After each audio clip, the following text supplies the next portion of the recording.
the orcs, right? They're the bad guys. Who gives a shit? We just hack and slash and we loot their dead bodies, right? Hack and slash, kill them all, conquer the infidels. Boy, that campaign sounds like a barrel of fun, doesn't it?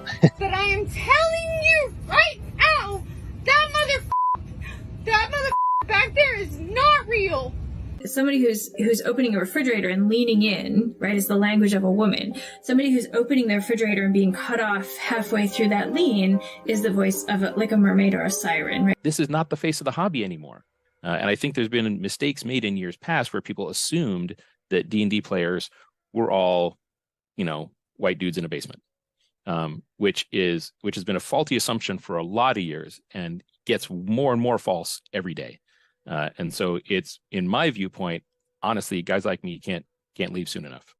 You got to put a little hot sauce on the taco. You know what I mean? We want this dwarf to be the dwarfiest dwarf. Right. We want the elf to be the elfiest elf. And just the dashiest dash of Tabasco. Their voices need to carry across water. I'm a creative. It's a huge drain, right? Because fans can be awful. Filipino, right puts it over the bar. I know what you did. You're a damn predator. All right, just get the hell out of here. I got a goddamn thing. You say white lives matter, they don't. White lives don't matter because white lives aren't a thing. I disagree. Gary. Lutherville, Marina Del X, Otisburg. Where's Tess Monster? She's got her own place, man. Otisburg? It's a little bitty place. Otisburg? Okay, I just wipe it off. That's all. It's a little town. Okay. We'll do it live. Okay. We'll do it live. Fuck it. Do it live. I'll write it and we'll do it live. Fucking thing sucks. In 5, 4, 3. Great sandwich. Thank you. I enjoyed having you here. You're a very good co-host.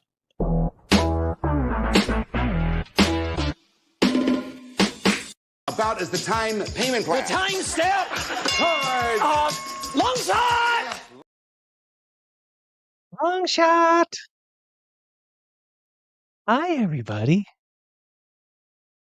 How you doing? I'm back. I'm a blonde now. But I'm not alone. I have my friends here. Well, first off, one of my best pals, he was here last week. It's Rogan. Boom. Hey, everybody. And then my super dreamboat. My own personal Ken. Crazy Mouse. I'm speechless so far. I was holding back a laugh, but what up, everybody? Good to be back.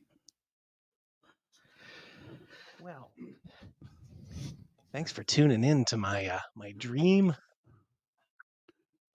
stream. Dream stream. I love the new intro. Yeah, so do I. I know you liked Megan Rapinoe. Missing that kick. Oh, it was phenomenal. I was super happy. And I love America. But man, I was rooting for them to not succeed in this tournament. I can't stand that women's soccer team. They were not getting the love on Twitter, that team. Everybody was like, I'm so proud of Sweden. Thank you, Sweden, for beating these chumps. Check the chat here. Who do we have here, Crazy Mouse? Who's tuning in to my Krugus, Runeblade, Eric, Tora, Will, Jacob Jones. There's Tora. Yep, James Gang. Let's see here. Ryan. James Gang is DM James. Mark. Yeah, I saw L was here. L's already causing trouble, accusing me of deleting stuff on Twitter. I think I deleted one tweet that I made. It was in very poor taste, and I thought twice about it. That is the only tweet that I think I have deleted in a long time. Lair and Jekko in the house. Lair and Jekko. Point blank in the house. 1 second, Lair and Jekko. Eric wants to send you something. because you were so nice and you were such a gentleman, and you gave up the new car. The new car. The new car. You won. So he wants your address, and he knows that you live in Brazil. But he wants it. So I will. Hold on 1 second. Let's make that happen for you.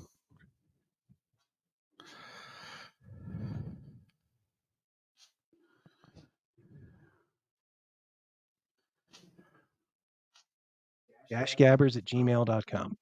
Okay. Yeah. Send if you want. If you feel comfortable. If you send it there, I will pass that along to Eric C.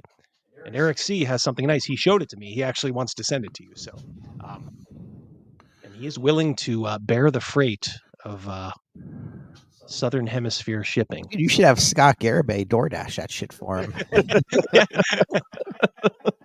It would never get to him. Round and round he goes. He'd eat the fries on the way. Jeff Hatch in the house. He just joined in. Jeff, how you doing? Back Jeff from the gates of hell, the Dallas airport. Yeah. Yeah, Jeff, is there any way for people to purchase that pulp adventure that you made? If you can, you can certainly share it. I know you're a little light in the wallet after a failed expedition to Texas. So if there's any way that folks can buy your pulp adventures, I'm sure you'd probably get a few sales here. Feel free to put that in the chat. I don't know if Cal's here, he can do it. Ironcaster's in the house. Oh, hey, Ironcaster. Ooh, I like Ironcaster. So I wanted to talk about one thing here first. Let's. Eric C said, Lair and Jekko, he was chat watching in class. He might not have heard that. Okay. Lair and Jekko, I put my email up here. It's dashgabbers@gmail.com. That's my business email. Send your address. And like I said, I think he knows that you're living in Brazil, and he wants to send you something. That was a very stand-up thing he did. Absolutely. All right, I got to. There's something I want to share with you. About is the time payment plan. The time step. Long shot. Right, so were you tuned in last week, Crazy Mouse, for this portion? I Long never shot. saw that before. Okay. No. Okay. Let me explain. I'm sure Rogan remembers this. We were going through the chat, and there's a new member, Shot, and I was like, "Oh, that reminds me of something." There was a game show back in the late 70s, early 80s. I could not remember what it was, but I just remember that at one point people would yell "long shot," and maybe we kind of ad-libbed like a buzzer on top of it. So in 5th grade, Jeff B, my friend Jeff B, who I was in class with, whenever we would go to the bathroom as a group, it always seemed like, we'd go as a group, in like 4th or 5th grade, probably either before or after recess or before or after lunch. I was telling Rogan that Jeff B would he would step back from the urinal and go, "Long shots," like that, like that guy. And we would one of us would like yell the, buzzer, and then we would step back. Wait, get out of the splash zone. Yeah, you got to get out of the splash zone. But we thought it was just endlessly funny. I mean, it was so funny to us. And yeah, he would try to hit the urinal from about 2 yards away. He would take 2 full steps back. Back when you're 10 years old, your prostate's the size of an almond. So I'm sure he probably made it, with like room to spare. But we would always think that was like the funniest thing in the world. So I'm like, man, what was that show? And all I did was type "long shot game show" on YouTube, and I came up with the answer. And maybe we'll look at some later. It was a game show called Whew, WHEW. Ryan David just texted Pew. He's on it. Oh, really? Hey, Lair and Jekko is messaging in the chat, Double D. He can't hear very well because of the class. Oh, okay. So if you just Although, did you put that in? Oh, you just typed your email address. Hold on 1 second. You guys talk, okay? Yeah, we'll take Double D's going to type in a message maybe to Lair and Jekko. Yeah. Where to pick up the new car. The new car.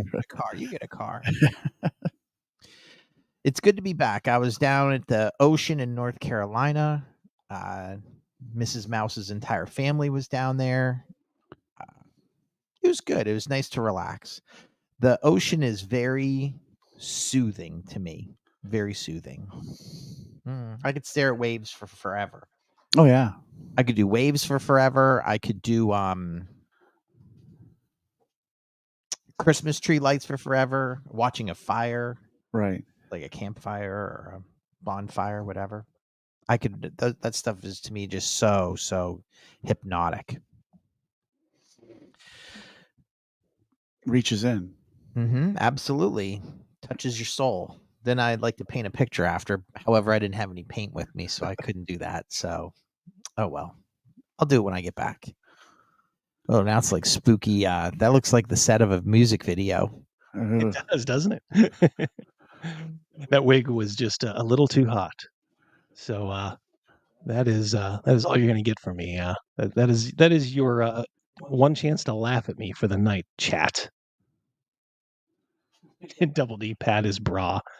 No, Christopher Charles, I didn't. It's not his bra, it's his bro. Maybe that's a Seinfeld reference. All right, we will, like I said, we will make sure that, Ryan David got it. That was the name of the game show. We will watch. It is a very odd game show.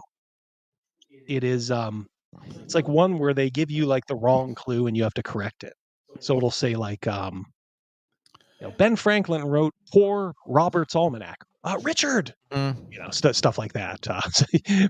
But you have to run this gauntlet of like these cardboard villains at the end for like, it's like $25,000, which may not seem like a lot today, but like back then, 1980, like 40 years ago, that's a couple of cars. That's a Porsche. Yes. Hell yeah. It's a Woody station wagon. Yeah. That's a down payment on a modest house. Yep. Well, I think we are going to start, people, with a little, the man's ear. I think we should start with a little Gen Con. Little Gen Con news. Yes, it happened this past weekend. I think they were back up to 70,000, so they were pretty much at maximum. That's good. Yeah. Good for them.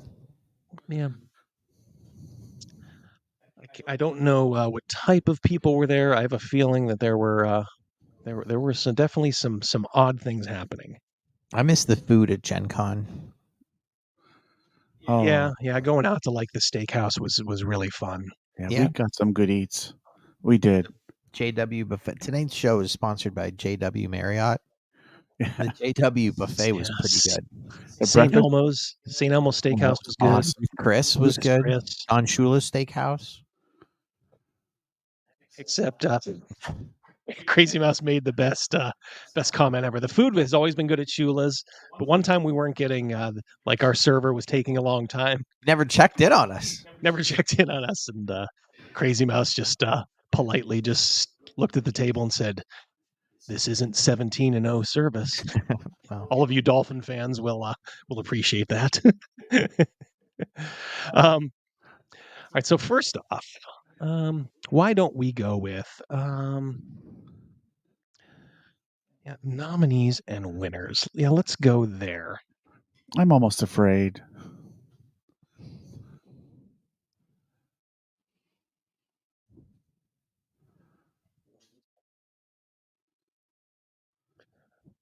All right. What does Eric C have to say? I found it funny. The Professor Dungeon Master didn't know why the new WotC books are having poor sales. Yeah, we're going to go through that, Eric C, too. Yeah, for sure.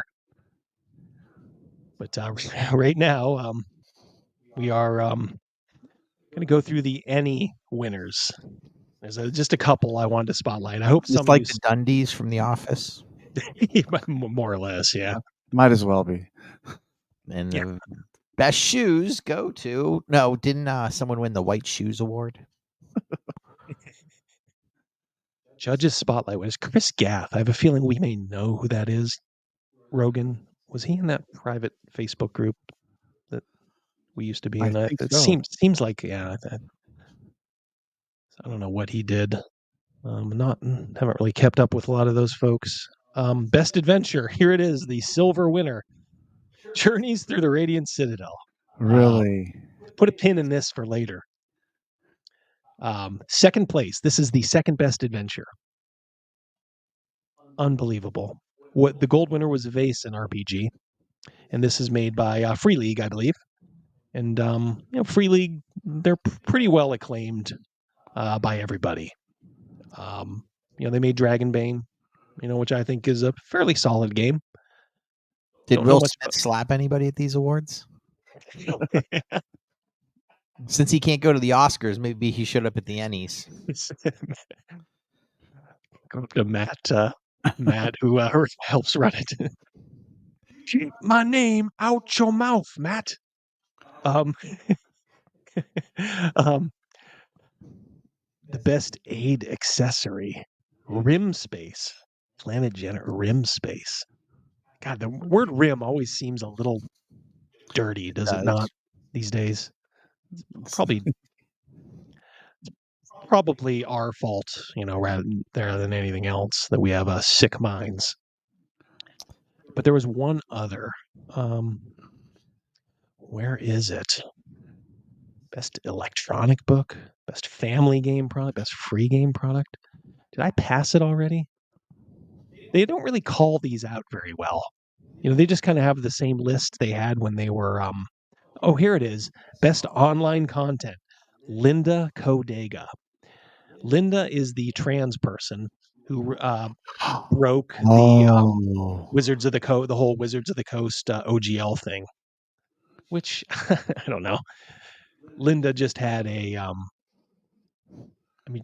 mole that sent him, this tip about the Wizards of the Coast OGL. So she got a lot of steam on that. But Linda Kodega is a terrible person. If you look at Linda on Twitter, I can't look at her on my regular account anymore because Linda blocked me. But just a real pervert on Twitter, talking about wanting to. I think one of the things was Linda wanted to watch porn while on a plane, like a public flight. Right, because that's sensible to do that. God, these are the Ennies, and this is Russ Morrissey from EN World, the ferret-faced Wonderboy. I don't like Russ. I don't think a lot of people do. I didn't. No. That experience for a while was very limiting. After a couple of websites we were on were gone, like we had to kind of go to Circus Maximus and then EN World, and I'm like, oh man, this upper-class twit is in charge of everything. Best supplement, Barkeep on the Borderlands. I don't know what that is. What would Greg Gillespie's stuff? Could that ever be nominated? No. I mean, I shouldn't say that. I don't know if maybe Before the World Went Crazy,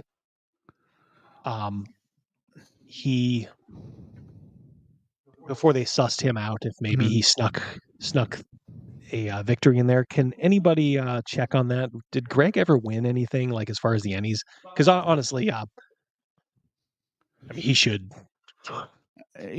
win a ton of awards for Dwaro Deep and the other stuff he's done. Page for page. Pharaoh Maze, yeah. Page for page versus the Radiant Citadel. He blows it away. Oh. I mean, it just, it's awesome stuff. Second place for the Journeys Through the Radiant Citadel. Second place. That's kind of the shot that was heard around the world in Wizards of the Coast. That's how I look at it, because that was the things were certainly happening to make WotC go downhill, but that was the shot that for me it really resonated to this company no longer is worthy of supporting. No, not in the least. Well, why don't we? I guess why don't we go right to Professor Dungeon Craft's video on this? I was going to look at this, see what you guys think.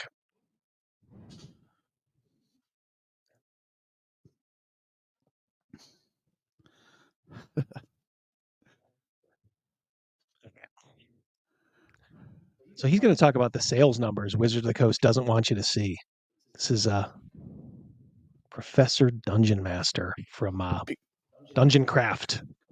Because transparency is bad. Yeah. I don't have anything against this guy per se, but let's just say I don't think he's square on our side. He's one of those guys that he doesn't like Wizards of the Coast at times, but not for the reasons he shouldn't, like them for. So let's see what he says. Now, Journeys to the Radiant Citadel, number 2. Second best adventure out there this year, end of last year, so far this year. A couple weeks back, I was on Stephen Glicker's show, Roll for Combat, and if you've never seen it, it's a high-profile. Does he kind of talk like Andy Rooney? Remember from 60 Minutes? Yeah. Right. Did you ever wonder? I kind of miss that. They call it a DM screen anyway. It doesn't let any wind through. It should be more like a DM door.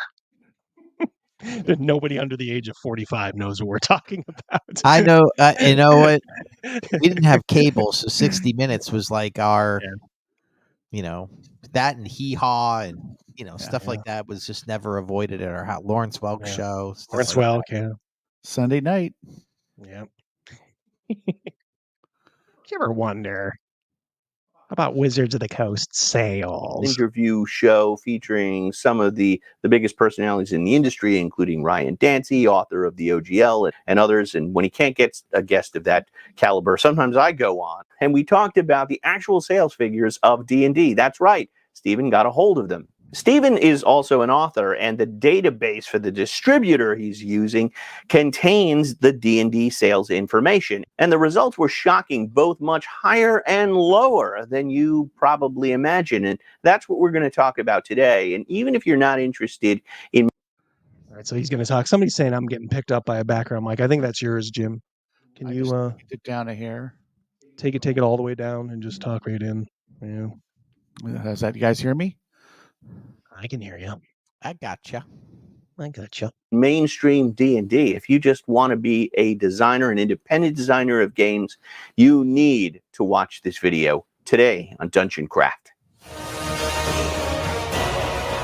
Deathbringer here. Subscribe so you never miss an upload. Welcome to Dungeon Craft. I'm Professor Dungeon Master, and this channel is about independent and homebrew D&D. Today, we're going to be looking at actual sales data provided by my friend Stephen Glicker at Roll for Combat. But before we get into that, Stephen has a Kickstarter. Battle Zoo Indigo Isles is designed to work with Pathfinder 2 or 5e, so you can quickly drop these islands into your own campaign or use them in conjunction with the Jewel of the Indigo Isles adventure. Get the Battle Zoo? What does that... I don't know. It reminds me of that cartoon movie with Jason Bateman was a fox or something like that, and Officer Hops was played by... I don't know, some actress or whatever. And it was Zootopia, maybe? Is that what the movie was? Yeah. I think that was a little past my kids. I do remember it being out, but I don't think I ever saw it. Battle Zoo. Like the PETA people are outraged. Yes, Jeff. Zootopia. Adventure Path. Packed with hundreds of useful features, this book gives you new character options, new monsters, dragons, new regions to explore, detailed towns, 2 new religions, magic items, familiars, player options, maps, and more. In addition, if you pledge, you can help build the Indigo Isles because all backers get to submit an island idea. And you can check that out. There you go. You get a double shield there. Professor Dungeon Master, you shield it? And now I shield it. The link below. And while I have your attention, I have a promo of my own. Every time I do a video like this, someone in the comments says, I used to like Professor Dungeon Master's videos with the miniatures, the models, but now all he does is WotC clickbait. Well, I have news for you. Next week, we're going to return to my classic Caves of Carnage with a new episode called The Absolutely True Story of Trader Joe. And I reshot some old footage and shot some new stuff. We also have the Lost City coming up, as well as several crafting videos, like where I show you how to slap chop these orcs and how to create. 2 minutes in and he hasn't gotten to the point. Yikes. All right. At Walmart and all your booksellers like Barnes and Noble, like all the big chains. It doesn't count independent game stores. No, of course I missed it. Or UDT. So don't just tune in for the clickbait stuff. Tune in every week. The data I'm about to show you are sales figures for big box stores. That means Target, Walmart, and all your booksellers like Barnes and Noble, like all the big chains. It doesn't count independent game stores or Amazon sales. And you might have to squint a little bit because I photographed this from an Excel spreadsheet and I didn't want to chop it up just to fit it on the screen. The data tells this guy is very wordy, is he not? It's a story, and the story is D&D probably sells more and paradoxically less than you I think. wonder why people just can't get to the point. Sometimes I'll watch videos and they'll be, 3 minutes before somebody, starts talking about what they promised us. It drives me crazy. It made me lose interest, so I just changed the channel. So this data goes all the way back, showing you the total sales of D&D products all the way back in 2015 when 5e first hit the market. So what do you think the best-selling D&D product is? If you said Player's Handbook, you'd be right. And how many Player's Handbooks do you think got sold since 2015? Do I hear 10 million, 6 million, 5 million? The truth is the Player's Handbook has sold 1.5 million copies. I hate it when your host gives you misleading numbers. 10 million, 1 million, 8 million, 1999. So what did you say? 1.5 million, but that's just Walmart and Target The and big Barnes box and Noble. stores. Yeah. Doesn't count people just ordering it and having in retail stores since 2015. The DMG sold 800,000 and the Monster Manual sold 750,000. Again, this doesn't count game stores or Amazon. So we could conservatively double these numbers and extrapolate upon them. I would say the total number of Player's Handbooks printed and in circulation is something like 3 problems inside the video.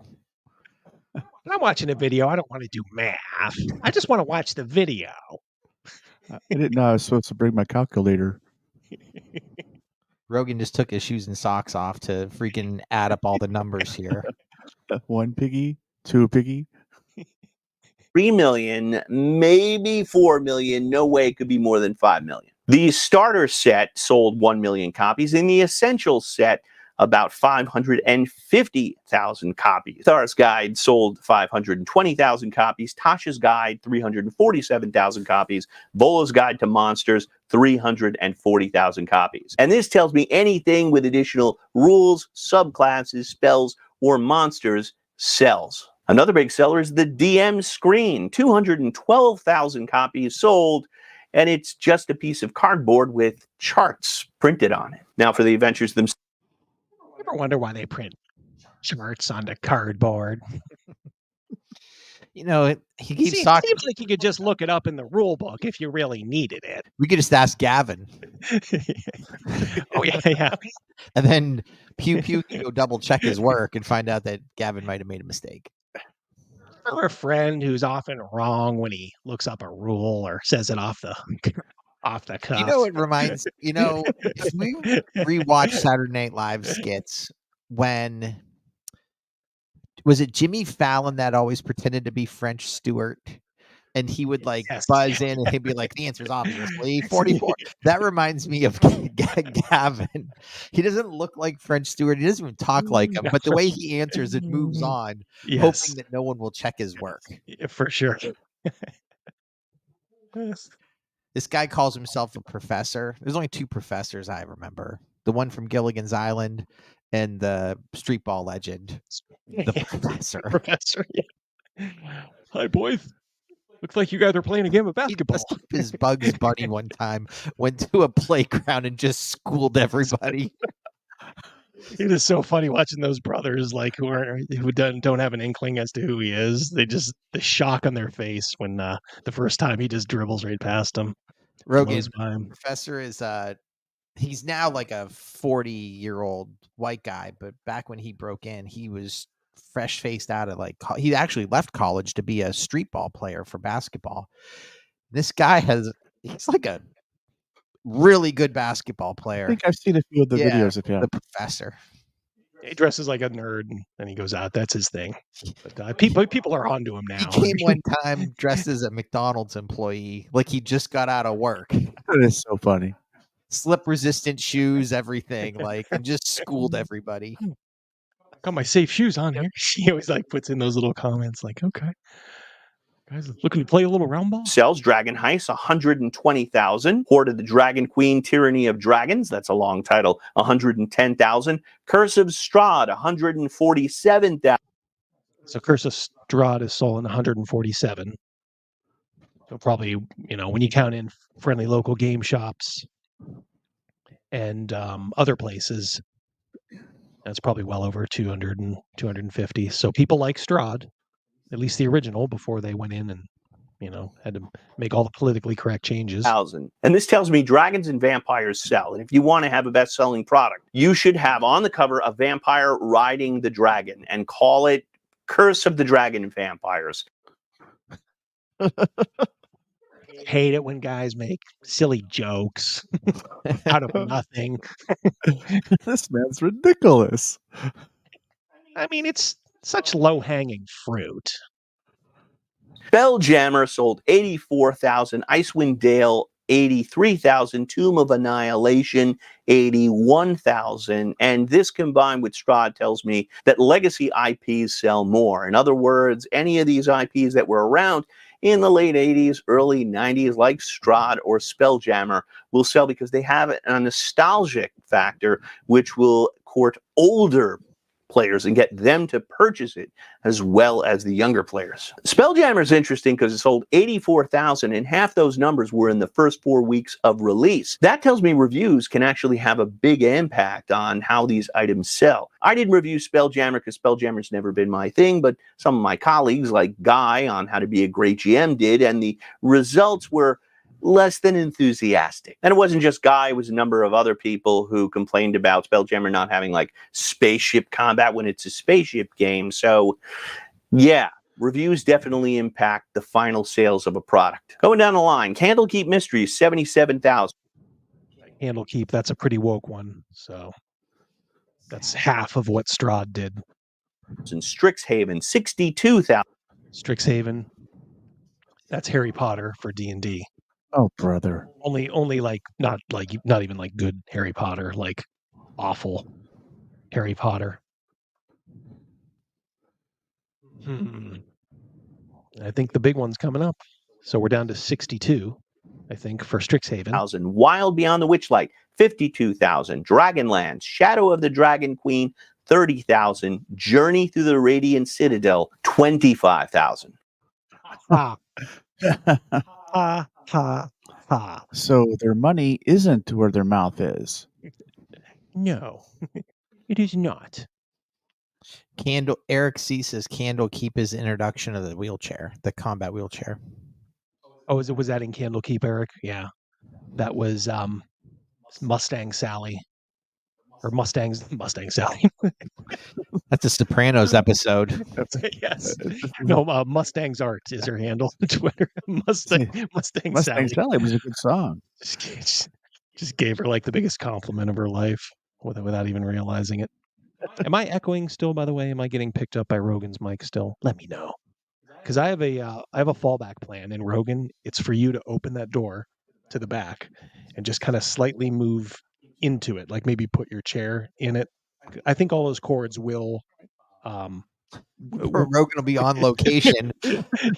We should get Rogan live on screen and get Eric C to chime in, and both these guys would be doing and just me and Double D can sit back, and you guys will be doing the show from your respective laundry rooms, because that's where Mrs. Double D keeps the washing machine. This episode was brought. Rogan, you're lucky. They're saying it's good now. So I think we're good. So you did. I think what you got to do is just didn't want to see all the dirty laundry. This episode was brought to you by Tide Pods. Tide Pods. Tide Pods, yeah. All right, so let's see what he said, because this guy is not. This is the kind of guy who will always you'll think oh man, did you hear Professor Dungeon Master's really going after Wizards of the Coast? But he's the kind of guy that would be fine with them canceling people, with him thinking that white guys should leave the hobby. These are guys that, to me, they're these are the ones that want to make a living doing YouTube. That's why I think it's always funny when people accuse me of that. If I want to make a living doing YouTube, you think I would talk the way I do? I understand there's going to be a ceiling to, where I can go. And, like I said, YouTube has never been a retirement plan.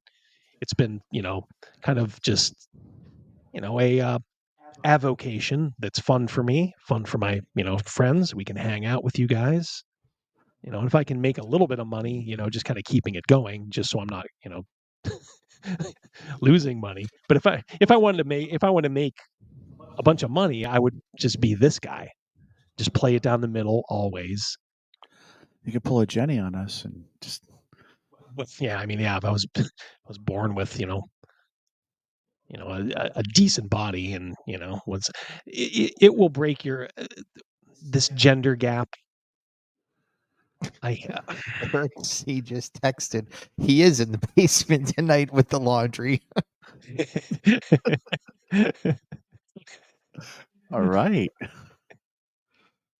Just go down YouTube and just there are so many just female the new ones are these golf girls.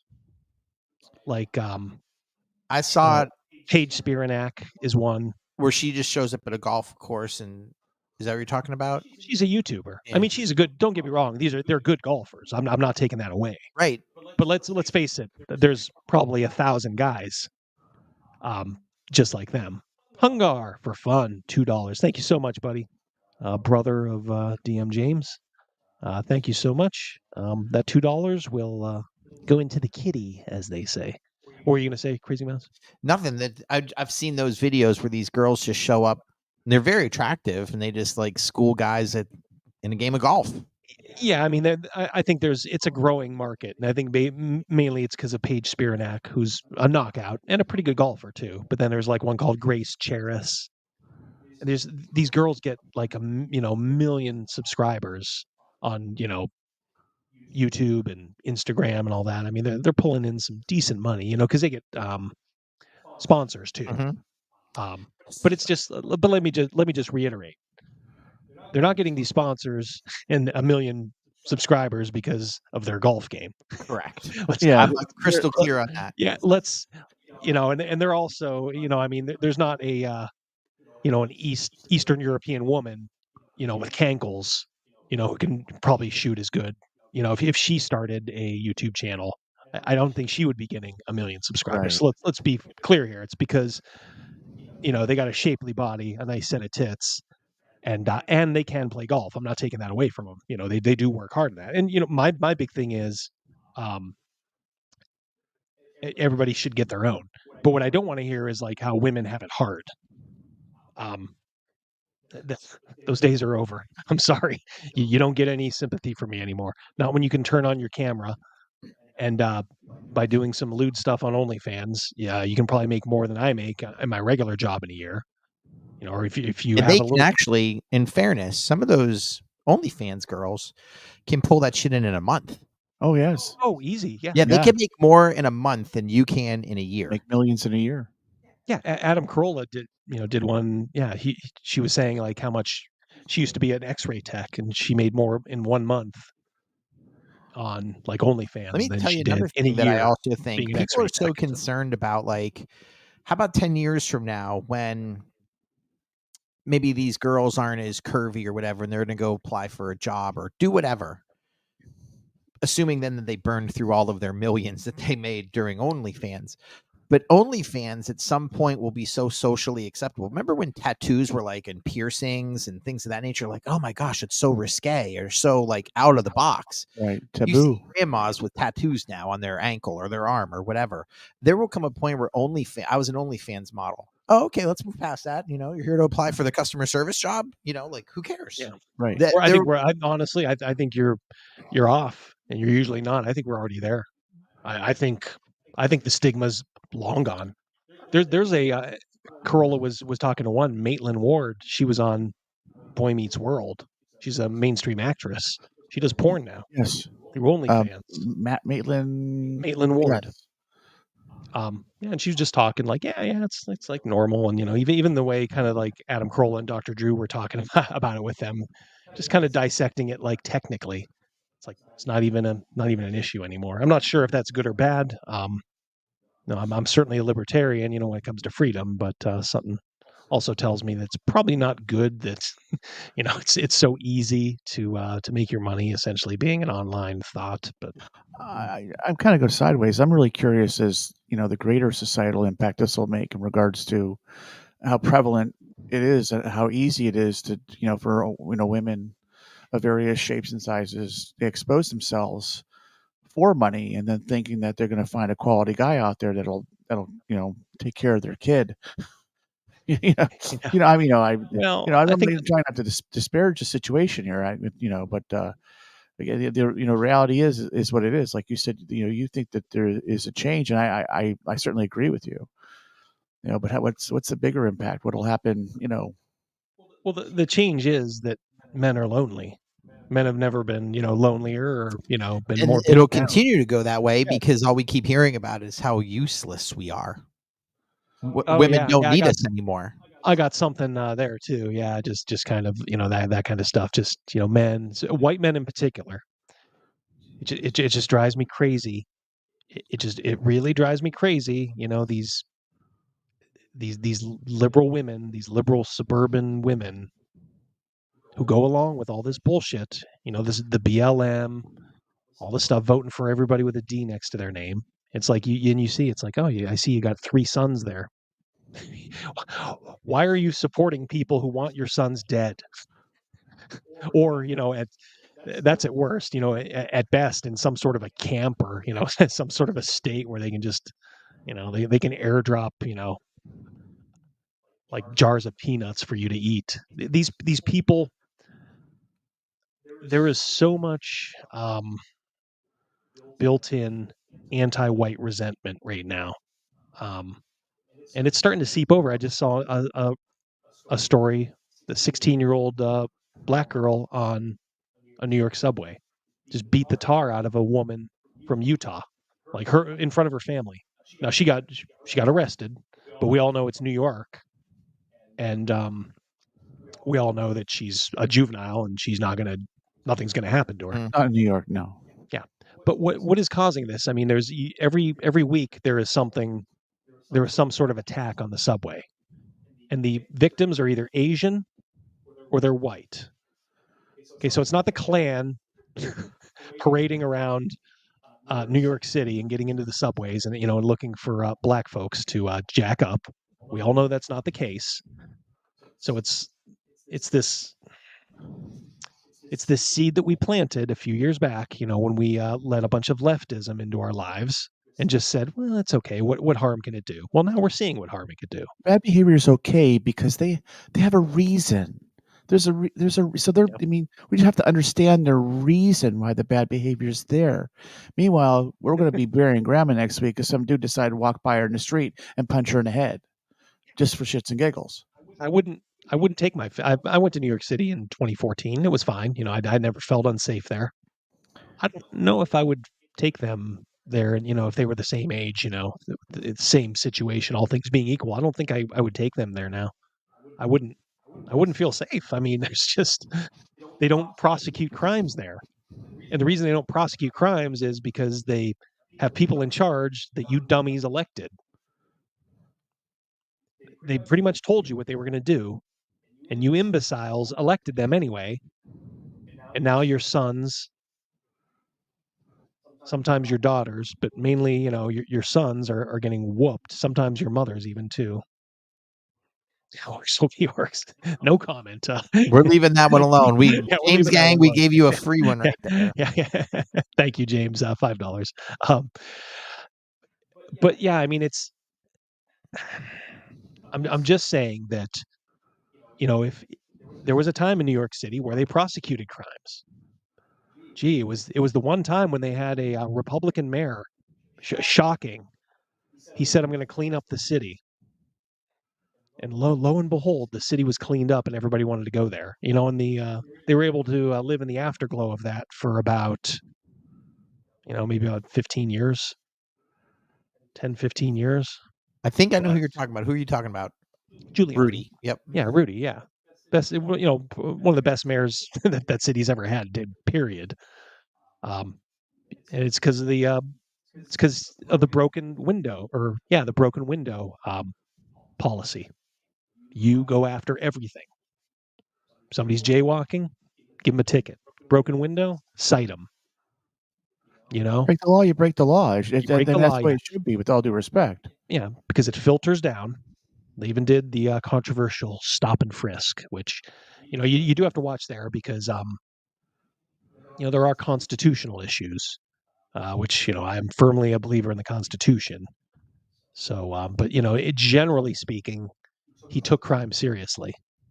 But now the irony is they have a police chief in there now as mayor. And, he's just not prosecuting anything. But, this is what those dummies asked for. Didn't they do something similar like that in one of the Batman movies? Well, yeah. Didn't they lock up everybody? And then he's like, sure, some of the street level guys will make bail or whatever. The big guys will make bail, but we got all this. And then we'd be like, imagine what you can do with, 2 months of clean streets. Yeah, streets. Yeah. Yeah. That was the Harvey Dent. That was the second one, the Joker one. Yeah.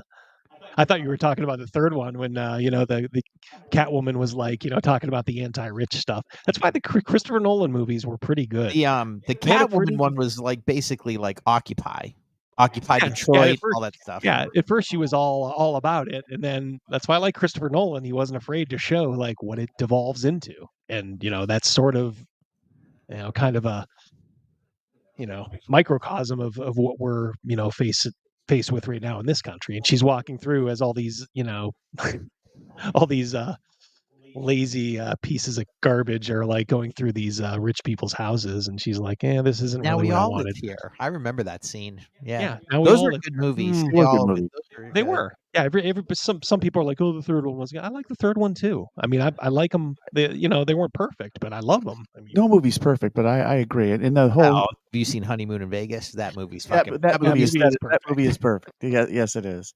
Yeah, the whole Christian Bale, how he was talked. Like, dude, it's a movie. He's playing Batman. I mean, in the movie, this guy Bruce Wayne is playing Batman as he's doing his thing. I don't know. It was just sickening. All right, let's see if we can get. I ever wonder what it would be like to go so far off topic? We forgot the video we were supposed to be watching.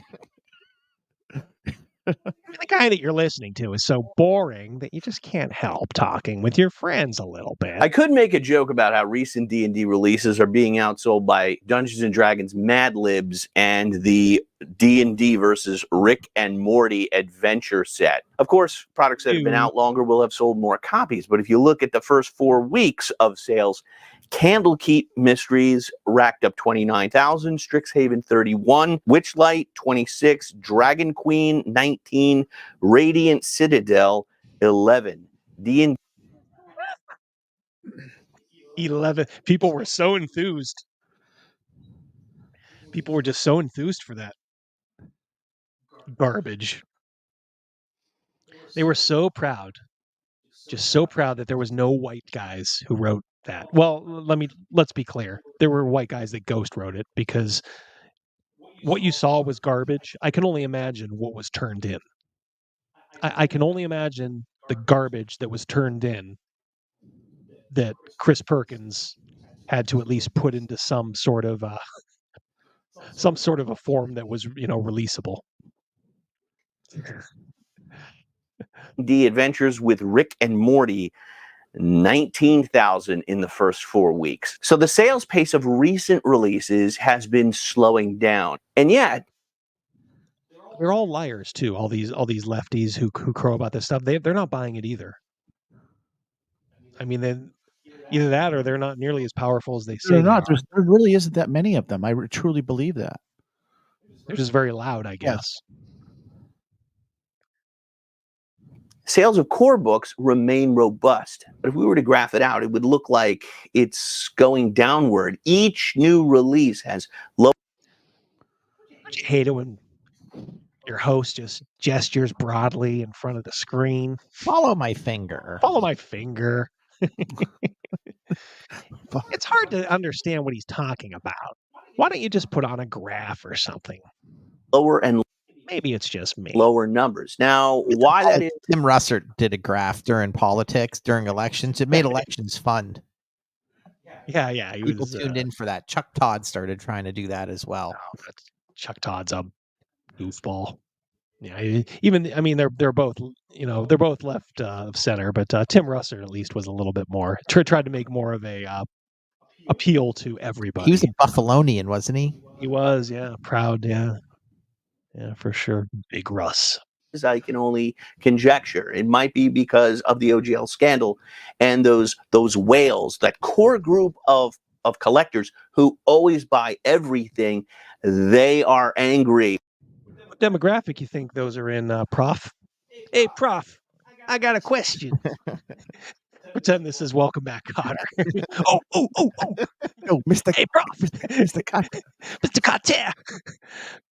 What demographic you think them whales are in? You think they are African-American women under the age of 25? Or are they white men over the age of 45? Do you want to make a wager on that, Prof? Or they're no longer collecting everything, or it may just be a lack of enthusiasm about those settings or products. But the Dungeons and yeah, he just kind of hand waves it there. Or it could just be a lack of enthusiasm, or it could just be one that's so completely insulting, so filled with leftist garbage that not even leftists, or maybe only leftists, bought it. I don't know. I think enough normal people were probably hoodwinked and like, oh, this is a D&D official release. There was a time when I would do that, early in 5th edition, like, yeah, I'll just grab this, I'll grab this, I'll grab this. So maybe there's people, but when they crack that open, it was Heroes Feast, the official D&D cookbook. Yum, yum. Dragons cookbook sold. If you look at all the pictures. Well, they're all about diversity, crazy They pants. are. They're very diverse. Yeah, you will never see a room full of white-only adventurers again. Those days are over. Even if you're adventuring up in, like Scandinavia. It's one of the criticisms on The Witcher. I think it was maybe Critical Drinker, did it.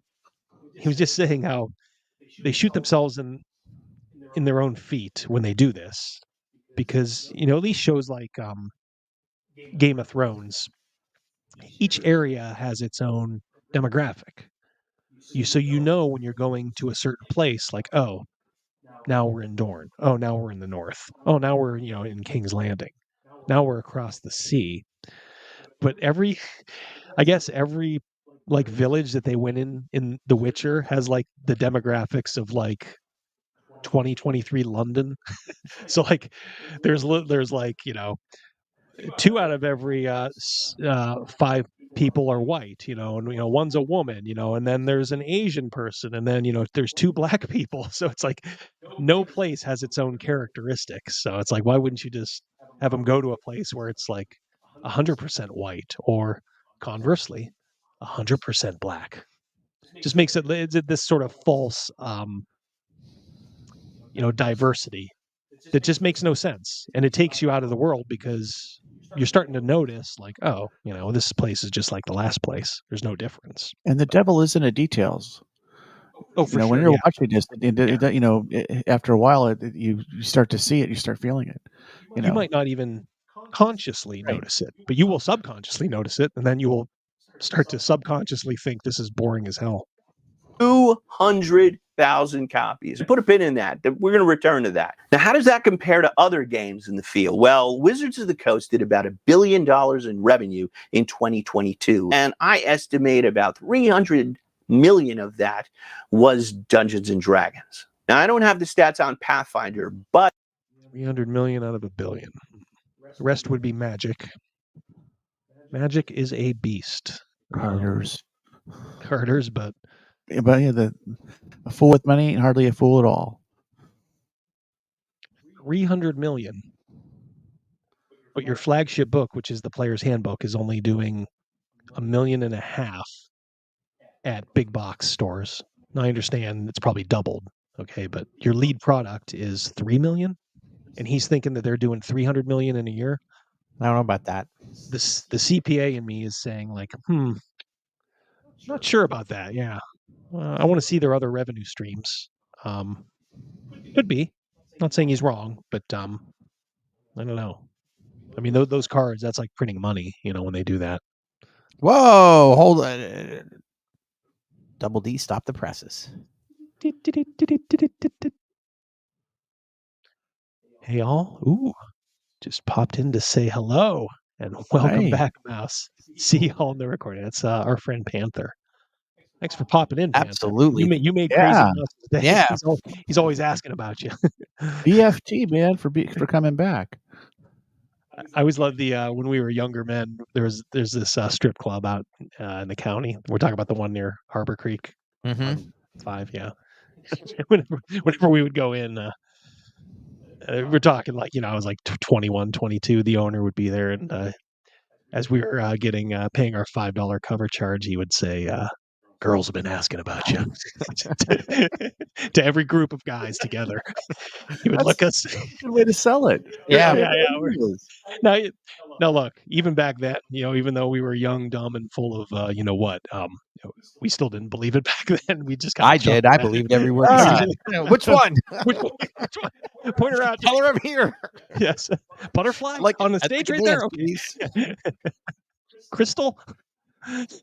When I worked at a credit card company doing data entry, this was before when you had to like mail in your credit card application. Doing it online wasn't as popular yet.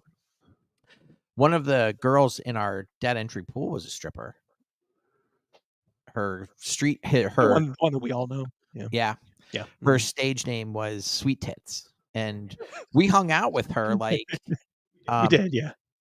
We'd go to bars, and she'd just be one of the guys hanging out with us. She was I always liked her. She had a foul mouth. She Very was foul not. There was a girl that we called fucking shit Kelly, if anybody remembers that. It was not her.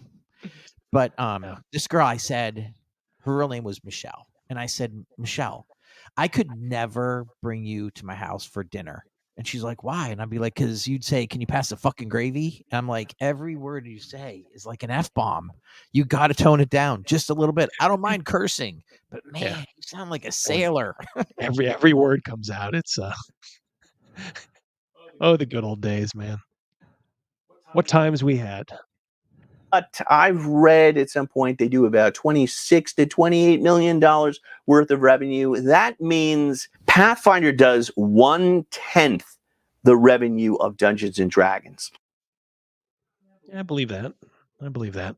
D&D is such a strong brand name that it's always gonna perform well. Like if you've ever wondered how much of the market share Pathfinder has, yeah, it's about 1/10. And it's not that Pathfinder is getting smaller, actually. Their sales are way up. It's just D&D is pulling away from them. Tales of the Valiant by Kobold Press. I love those kobolds. And on Kickstarter, 10,000 people back Tales of the... I don't like those kobolds because, as I proved in one of my videos, they hate white people. They probably hate you, Prof. They probably hate your family. The people that they employ, the people that they use, are on record of not liking white people.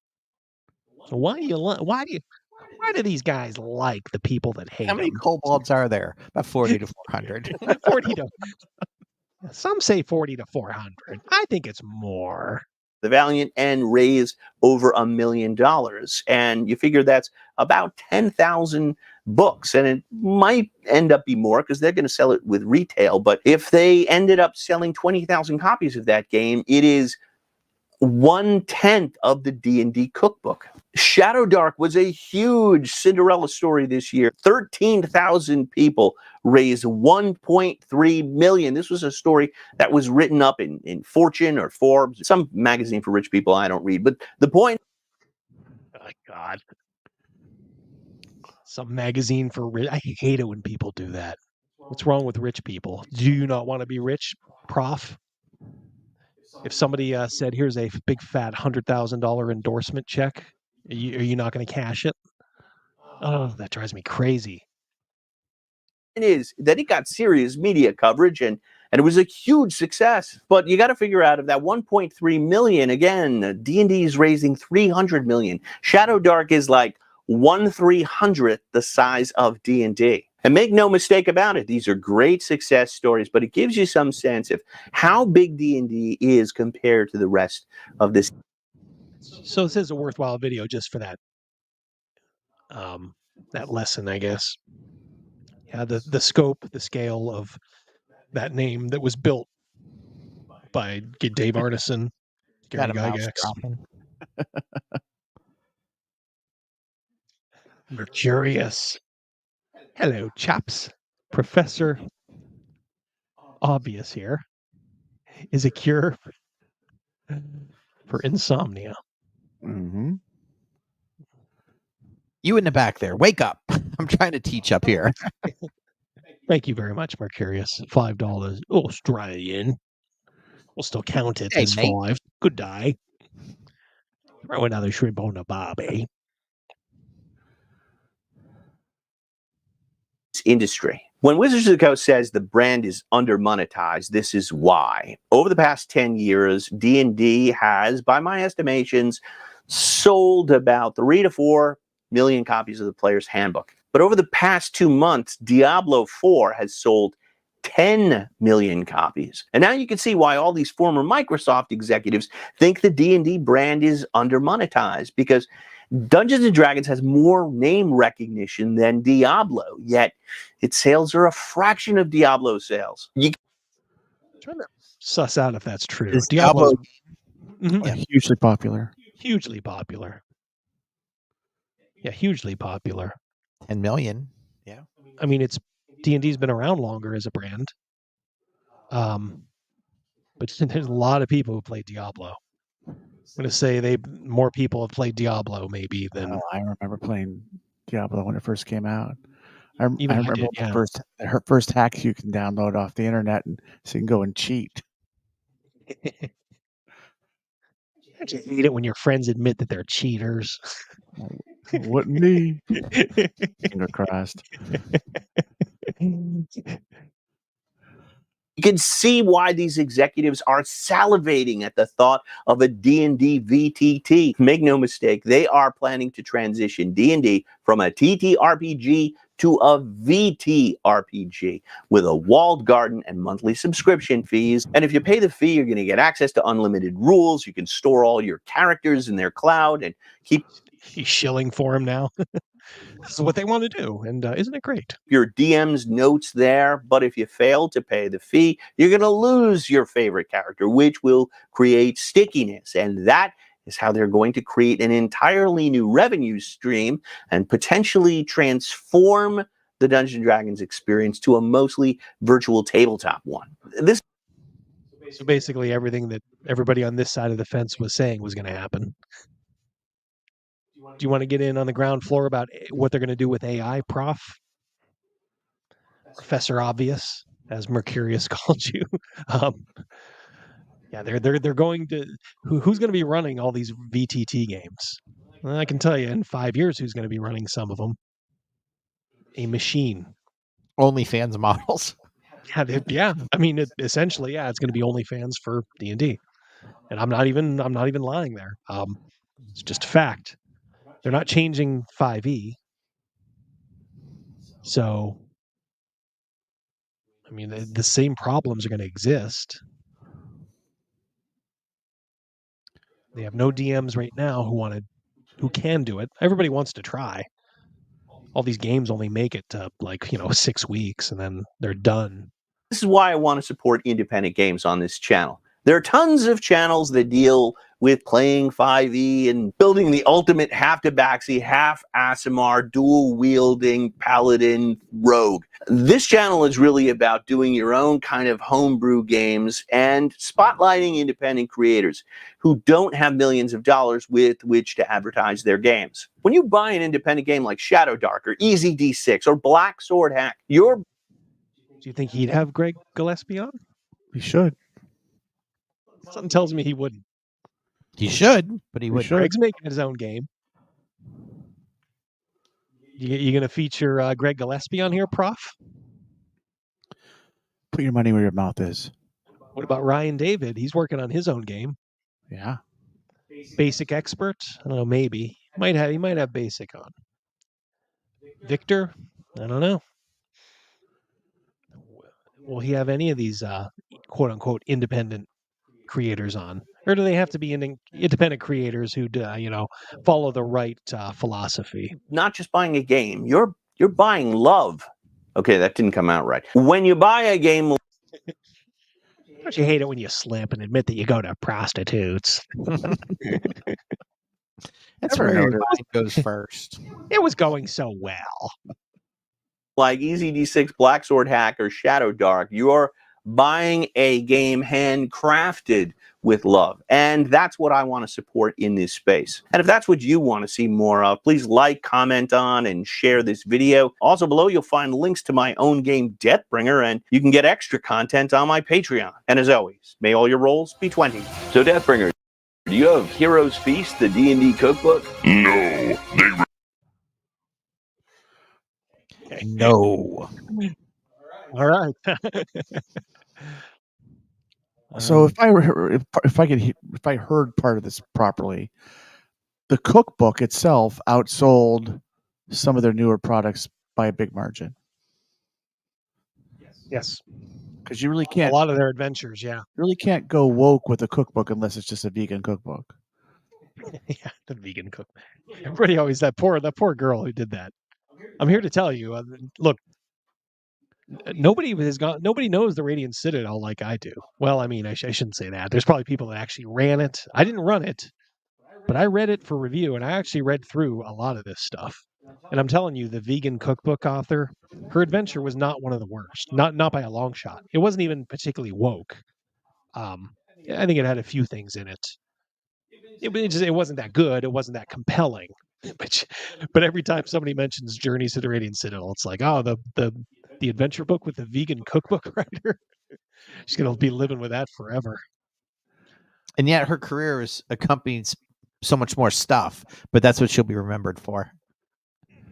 Oh yeah. She was pretty cute too. She's a pretty lady. Yeah, she was Venezuelan too. I remember thinking like, ooh, Venezuelan. She may be secretly based, because all those people have to live with the nightmare that Hugo Chavez brought them. But she sticks to her food. So not based, but also not very leftist either, from what I saw. What's the chat saying here? Any good droppings here? Every once in a while, I'll put one up that someone has said, Bleecker just kicked in. Professor DM has been hard for me to read. Not sure if he's shilling. Mm-hmm. He's afraid to make it known. Yeah. Yeah, he's one of these guys that he's kind of like Jenny. He knows where the bread's buttered. Matt just joined us. What up, Matt? Hey, Matt, how you doing? Yeah, I don't know. Look, I don't begrudge that. I mean, like I said, if I wanted to play it straight, I suppose I could. But God, I would be sitting on my hands and biting my lips so much. But honestly, I just couldn't do it. The only So I'm Couldn't do it. I'm like probably the most casual gamer of our entire group. I just do it for the social aspect. And I've bought players handbooks before. Mhm. But the only supplement I ever bought was like something that was based for my class. It was Traps and Treachery I bought, which I did find useful. But like I've never really ran a real campaign. I ran a game for us, for a little bit, yeah. But It was a ball. It was a lot of fun. tried to It was make it fun, super. yeah. That's what I was going for. But like, I don't know if I would buy like the cookbook, as a DM. I don't know if like I would need that. No. Well, he mentioned the whales earlier, the super fans. They would buy it. They're thinking like, oh, we're going to get a bunch of women. You know what you're going to get is probably a lot of maybe gamer guys who are going to buy it for their maybe non-gamer spouses. Like, oh, that game we play, here's a cookbook you can use from it. Oh, okay, whatever. I imagine that probably happened a lot. Bleeker just said, if Crazy Mouse, if you bought a player's handbook, you're not a casual player. I bought a player's handbook because I needed to learn the rules. So I am kind of casual with you this can still stuff. be casual and own a player's I handbook. needed to learn the rules. I didn't even know how to roll up my guy. The only book you've ever bought, though. The only. Yeah, well, Traps and Right. Treachery. Those are the only two I have. Right. Yeah, like a lot of these guys, they'll buy the DM's guide even if they're not the DM, or Even for a new game that we're playing, like we're playing Traveler with Stern, I'm not gonna buy that, book or whatever. We have enough copies to go around. Right, and me and Mrs. we have enough. We sit next to each other at the table, and we always have to kind of share a book that we're borrowing from somebody and stuff like that. So we make it work. We do make it work. There's enough, like Rogan just said, there's plenty of books at our table to share. All right, so I thought this was funny. So there's a teacher, and she made this tweet. She's a teacher in Texas. Woke up to my sister being the biggest disappointment I've ever seen. Look at the color of the arm wrapped around my sister. My poor sis laid up with a pasty in my effing house. So people, this caught on that she was, she didn't just identify him. She made a joke about wanting to kill this guy.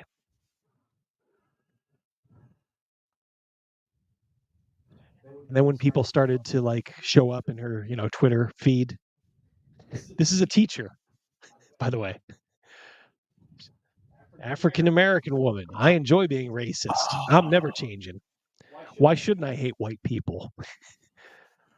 Why should I show y'all any love at all? Name a big historic moment where white people did anything for black people out of the kindness of y'all's hearts. Well, Civil War, maybe. Abraham Lincoln. Yeah. Wow, that's kind of big. And then she started, like, people were like, oh man, did parents know that this chick is teaching them? So obviously people got in touch with the school district where she teaches, because she was pretty well doxxed. Her name's Danielle Allen. It's public now. So yes, y'all have found my job. They told me to delete the post, but my job is safe since I did not directly wish harm on all white people. God, what a horrible person. That just shows the state of how bad education's got in America, where they can't afford to shun this piece of crap. Could you imagine being a parent of a kid in that class and being like, oh, this is the creature that was teaching you? They laughed and told me to watch what I say and I'll be good to go. Being a great teacher pays off very well when they know your true self. Just talk to the school board. My job is safe. Cry in the corner. I told them it was a joke, and they know I'm not racist, so have fun. But you just admitted you enjoyed being racist. How long ago was her tweets? Because someone in the chat just said she did get fired. Well, you guys are ruining my reveal. Oh, I'm sorry. I'm sorry. Don't you hate it when people spoil your ending? I'm trying to keep up with the chat. They're hitting us fast and furious. Yeah. Libs of TikTok, who I think was one of the first ones to give this some publicity. Texas elementary school, who made series of racist anti-white tweets, including wanting to kill someone for being white, has been fired and is not eligible for retire. At approximately 4 p.m. yesterday, Mesquite School District became aware of a series of alarming racist statements posted to the X account of teachers at Thompson Elementary. About learning the situation, our personnel staff began an immediate investigation. Oh. Well, that was a quick investigation. Oh, here she is saying she enjoys being racist. Oh, She is. chapter. Let's Yeah. go out for drinks. They'll never let me go. Wah, wah, wah, wah. Now, look, personally, I'm not always in. Yeah, and it's like exactly, James. Yeah, like we didn't do anything. $2 super chat. Thank you so much. Someone Yes. wrote in, maybe Paizo will hire her. Point blank. Yeah, Point exactly. blank. Oh, Thank yeah, you. yeah, a hero. Yeah, Yeah, you'll make point more blank. money working for Paizo. Yeah, point blank. Did that code work? Are you? Please tell me that coupon code worked for the whatchamacallit, the gift certificate. If not, contact Eric C. He has a car for you. Just throw everything down. Eric C's like freaking Oprah. You get a car. You get a car. So yeah, I thought that was a bit of good news. That one of these folks has gotten their comeuppance. I just love the way she was bragging about it. Like, you think you're gonna fire me? Me? Thank you, Nick. Yep. But there's a couple of other things that went on at Gen Charlotte's Con. in the house. Oh, Charlotte. All right. Queen is here.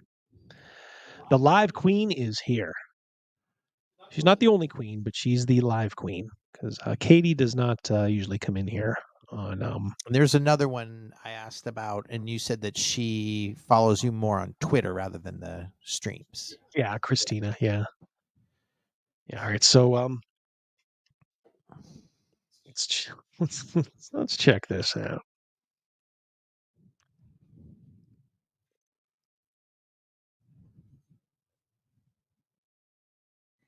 This is from the Indie Star. There's a mystery afoot at North America's largest tabletop and role-playing gaming convention involving a heist of up to $300,000 worth of gaming cards. What? It's not part of the games and pop culture-related events that 70,000 people are expected to take part of in this weekend, though. Thieves took off with a pallet of gaming cards. A pallet? My good. What, they have a forklift right around the corner that no one noticed? They got a picture of them. Hold on. Just ahead of the opening of Gen Con, the thieves used a pallet jack to remove the cards. That's the second time I just stomped your punchline. It's all right. I missed the production meeting this morning. Yeah, exactly. It's all right. You got to ease you back in. Anyone with information about what happened or the location of the stolen cards should contact blah, blah, blah. This marks Gen Con's 20th anniversary in Indy. So here they are. Here's the guys just... Get the Pinkertons on it. Yeah. Oh, yeah.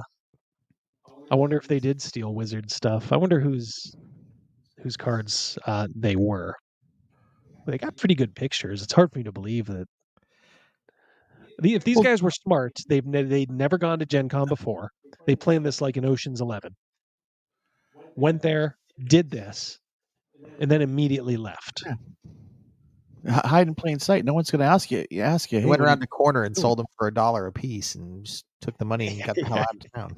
Well, this is Gen Con, though. I mean, like in normal, places, technology and the authorities would really be on it.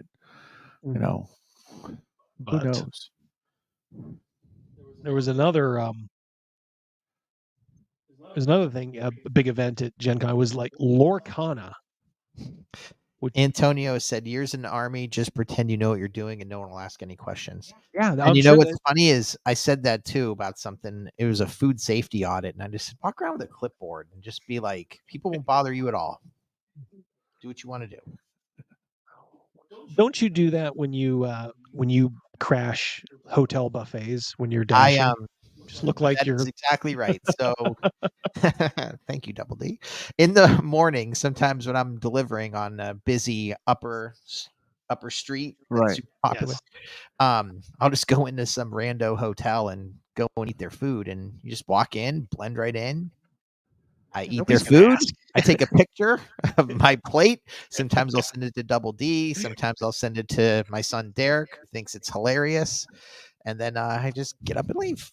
That one time we were, I don't recall which hotel it was, but right on our floor there was a big banquet room, and it was a get together of these chemical engineer people. They were there for the duration while we were there. And every morning when I'd walk by, they'd have just trays and trays just inside the door of Danish and stuff like that. And, soda like every morning, except for when we went down to the buffet. But every morning I'd load up on those Danishes that step in, grab a couple sodas, load up on the Danishes, say, wave my hand hi. I crashed a party or a conference with Double D. I think it was in Reno, and I went and enjoyed Mexican buffet, and then he stayed for the convention. I split to go shoot some dice. Double D bailed on the convention and came and joined me to go shoot some dice. I remember that. Yeah, But I also was getting the itch. I I'm have like, another oh, man. one. I crashed a huge party at the Kentucky Derby, and I'll tell you how I did it. We used to own racehorses in our family. My brother did. So, and he stabled them at Churchill Downs. These were not the caliber of horses that ran in the Kentucky Derby. These were just normal racehorses. But if you, he was an owner and a trainer, so because of that, he had access to being on the backside of the Kentucky Derby, where all the fancy horses were. So in the morning, I was there and we were walking the grounds. This is hours and hours and hours before the actual Kentucky Derby. Well, I went into some party that they were setting up all the tables and chairs for, and I kind of planned this out. I just helped a little bit by helping carry some chairs. I cracked a couple jokes so people would remember me. And then later on, when the food was being served, I just showed back up. And I just said like, hey to whatever. And they're just like, well, you shouldn't be in here. And I was like, well, they know me right over there. And then the one guy absolutely remembered me. He's like, no. He was here earlier. Come on in. Good. And I crashed this really nice Sweet. party at the Kentucky Derby. I do not want to make it sound in any way I was next to Jack Nicholson, but he was there at this thing. And I actually got a picture of him from a distance. He was enjoying a plate, a cigar. It wasn't lit, but he maybe had a cigar, and he was actually talking about a horse. And I overheard like the whole thing. There's no way I could find that picture now. So you just have to take my word for it on a Polaroid. So anyway, so I like crashing parties. Double D, in the background of your green screen, it's all fuzzy now. And someone asks, something's reflecting in your glasses. Yeah, it's probably the computer. Okay, you'll just have to deal with it, people. That's the way it goes. It's like a snowstorm inside the castle. Yeah. What do you want me to do about it? Get our AV team here. Yeah, I'm not going to do anything about it. Maybe I'll change the background. What do you think about that? Chris says he worked in a medical field for 75 years, for a long time, 25 years. And if you wear scrubs, you can walk anywhere in a hospital. Oh yeah, for sure. I bet you they know that too.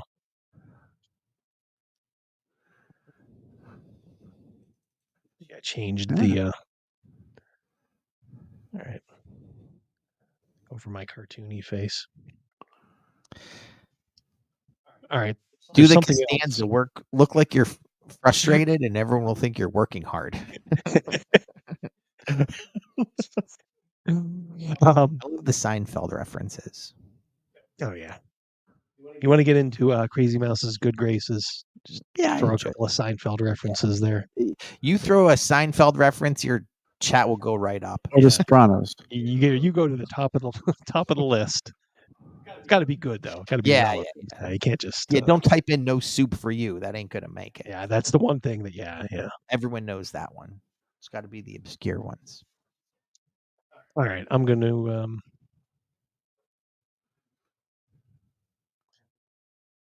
I'm going to do it. Someone said you look like Max Headroom today. Double D. Chris Miller said that. Hello.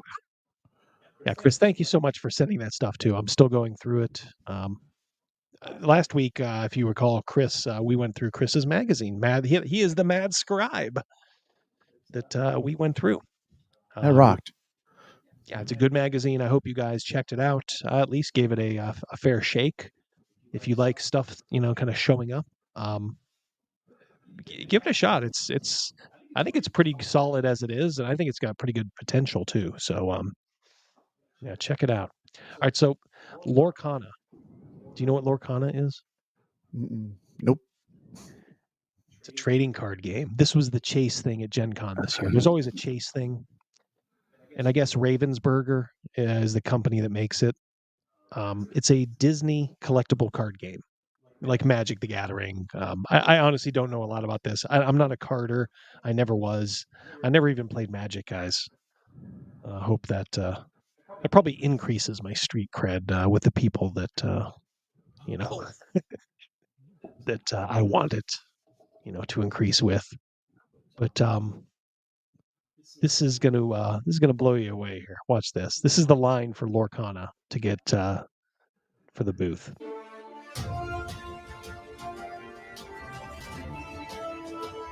Wow. All those people of color. It's crazy.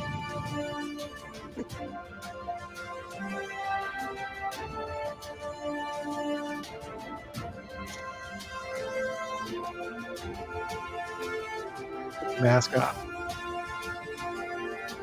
Holy cow. If someone wants to double D, I'm going to disagree with you. If someone wants to wear a mask if they're not feeling well, good for you.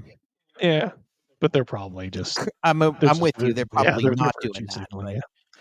Look at that. I remember Flight of Fantasy line was quite long. We get that when you went there, but this is ridiculous.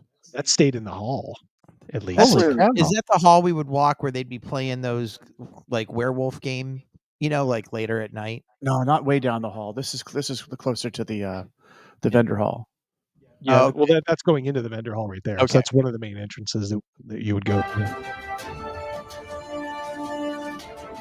They had that whole snake. Holy cow. And this is beyond the snake.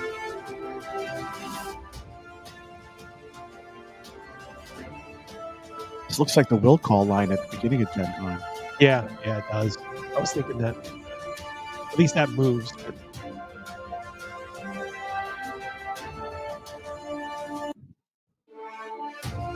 Guy just wants someone to join him in line so he can pass that baton off. That's impressive, I guess. That's obviously something that people want to buy. What a waste of time. I mean, it's a Disney card game. Yeah. There's two things that are precious to you when you go to any convention: time and money. And often, as I always say, time is often more precious than money.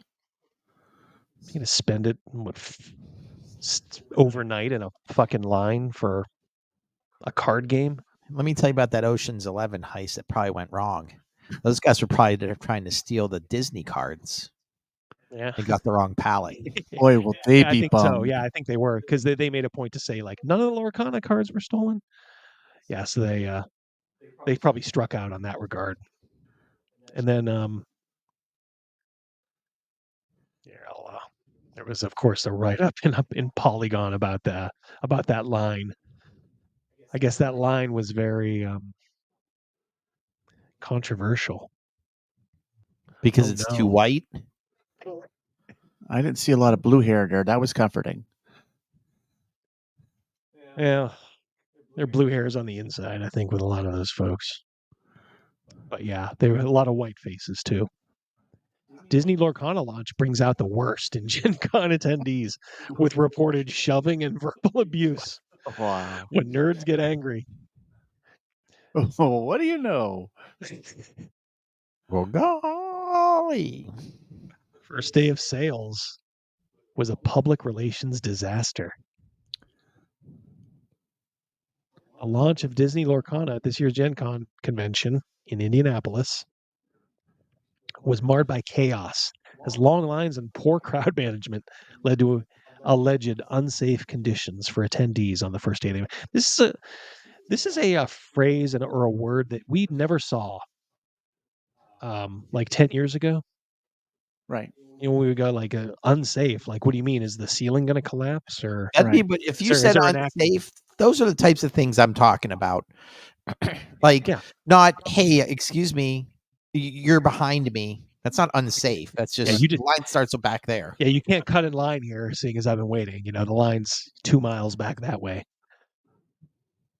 It's unsafe. It's unsafe for some Was it people. really unsafe, or was there some, one person barking at another person for a moment, frustrated about cutting a line or whatever, and then all of a sudden it becomes unsafe because we're all hypersensitive? Well, this is Polygon, so I'm sure it was. I'm sure it definitely was somebody who. Charlotte says lines are racist. It's reminiscent of waiting in line for the slave markets. Oh yeah, yeah. Hydra Ouch. says, I doubt it was a PR disaster. Sounds like a clickbait journalism. Yeah, of course, yeah. Yeah, I love these guys that they tisk, but they made sure that they put Disney Lorcana, in their headline. Many social media users reported pushing, shoving, and verbal confrontations with other fans. I bet you they were too. I bet you, I guarantee you any amount of money too. They online, and their Twitter handle is, like good vibes Ken, who's pretends to like, be on the right side of everything, and just don't cut in front of him when he's hunting Disney cards, because he will call you a piece of garbage, probably, or worse. I would say, oh, maybe they got racist, but yeah, everybody there was white, so no such thing.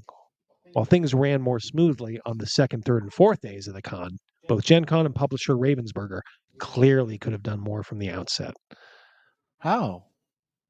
Right. I mean, you can't control that stampede. You can't anticipate it. That honestly right there is the convention center's issue. Honestly. Mrs. D said at some point they opened up 2 lines. Like there was because she was following this. Mrs. D loves she's a board gamer, so all the stuff that we maybe don't like a lot about Gen Con as it currently is right now, she doesn't care about that. So we'll probably end up going next year, and I will have to be incognito. I'm going to go to. Would you guys Let me go? tell you something. I don't know if we should go incognito. Could you imagine if we went to Gen Con, told the chat that we were going to Gen Con? Gen Con's attendance by Panther math just went up by like 1 million. 1 million, yeah. They couldn't handle us going. Yeah. Maybe that's a good thing. Maybe they need to taste that. Maybe they need to feel that rush. See, my goal was to be like a mole and sit in on all these diversity panels, because nobody ever reports like what's actually said in these things, because it's all like full of true believers. So while my wife is playing board games, maybe me, Rogan, and Crazy Mouse can sneak into these diversity panel sessions and quietly turn the stream on and do a live stream. Oh, there you go. Wouldn't that be fun? Yeah. Oh yeah. So I told Mrs. D, I'm like, all right, I will conditionally say yes. So she's already like looking for places, but I'm like, I'm not lying. Like, are those new hotels built yet? I don't know. COVID might have slowed all that down. Yeah, I think so. So I think some of them might have been Can't get fiberglass. COVID. Sorry, can't get workers either.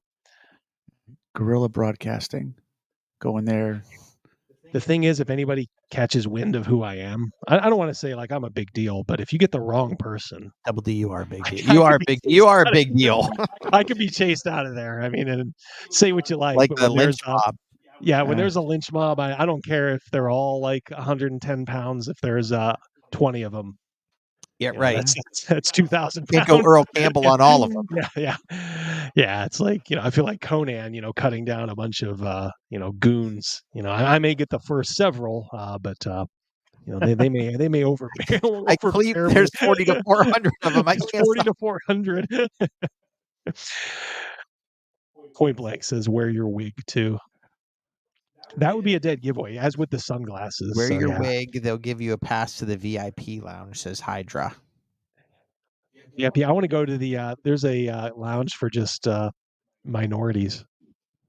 It's the BIPOC lounge. It's for black people of color. Isn't that's self-segregation? Well, seeing as Gen Con is the one sponsoring, it's just segregation. So it's just that nobody's it challenged it in can't court. be racist if they Yeah. did that. Yeah. If anybody wanted to challenge it at all in court, it would be taken down so quickly. You're not allowed to do that. Just say I'm triggered. I'm triggered by that. That is. I'm But just so triggered. believe it or not, you retards at Gen Con, that's kind of what the whole civil rights thing was about. I know you think you can just kind of switch, the victims and make it okay. You can't really do that. They did make laws, and they didn't just inscribe one race or the other. Imagine that. I tell you what, the real Gen Con vendor hall experience is this: saying "excuse me" 1,000 times in a 20-minute span, while all these dudes, carters are dragging around their pull behinds. Now, that was like the third year. I tripped over 2 of them and landed on my back. I think every year I've gone there, except for the last year, I've tripped over some idiot with their pull behind, all their cards packed in their luggage, being oblivious to the rest of us. My Venom, I played Magic back in the day, honestly, but my Venom, during a long period of time there toward the Carters is something else. Being there at one of the used model places that are pretty cool. I love going through bins and stuff like that, and have some jag off and grab something that I picked it up out of the bin. I'm looking at it, and this moron grabs it right out of my hand. I remember that. You were. I wasn't there, but you told me after it happened. You were so pissed. Who the fuck are you? The dude looked at me like I committed a crime. Like, how much is a purchase? How much is a purchase? That's a good story too. Yeah. Didn't you start to step on their bags too? Oh yeah, I started kicking them. Yeah. Listen, there are moments in there where space is at a premium when it's in between whatever function's going on next. It's packed. Hey, if you're afraid of losing your card, lock them up in your hotel room, but don't drag them around. These carters, my God. Yes, they're dragging it around like luggage, and Rogan would stomp on them, so they would snap their right arm would be wrenched. Yeah. First time you did it, I'm like, "Whoa, did you mean to do that?" And I think you might have just been like, "Oh, or whatever." You didn't say like you deserve it, but you didn't. You also didn't back away from it. Right. I think you just went by. I'm like, "Oh, did you mean to do that or something?" And you're like, "Yeah, I did." I did. I'm onto something. Laughing my ass off. Oh, that was so funny. Sport. Our buddy James. Maybe I'm going to start taking my glasses off because there are some very bright lights. The green screen will not be. Double D, down here you left your regular glasses. Do you want them?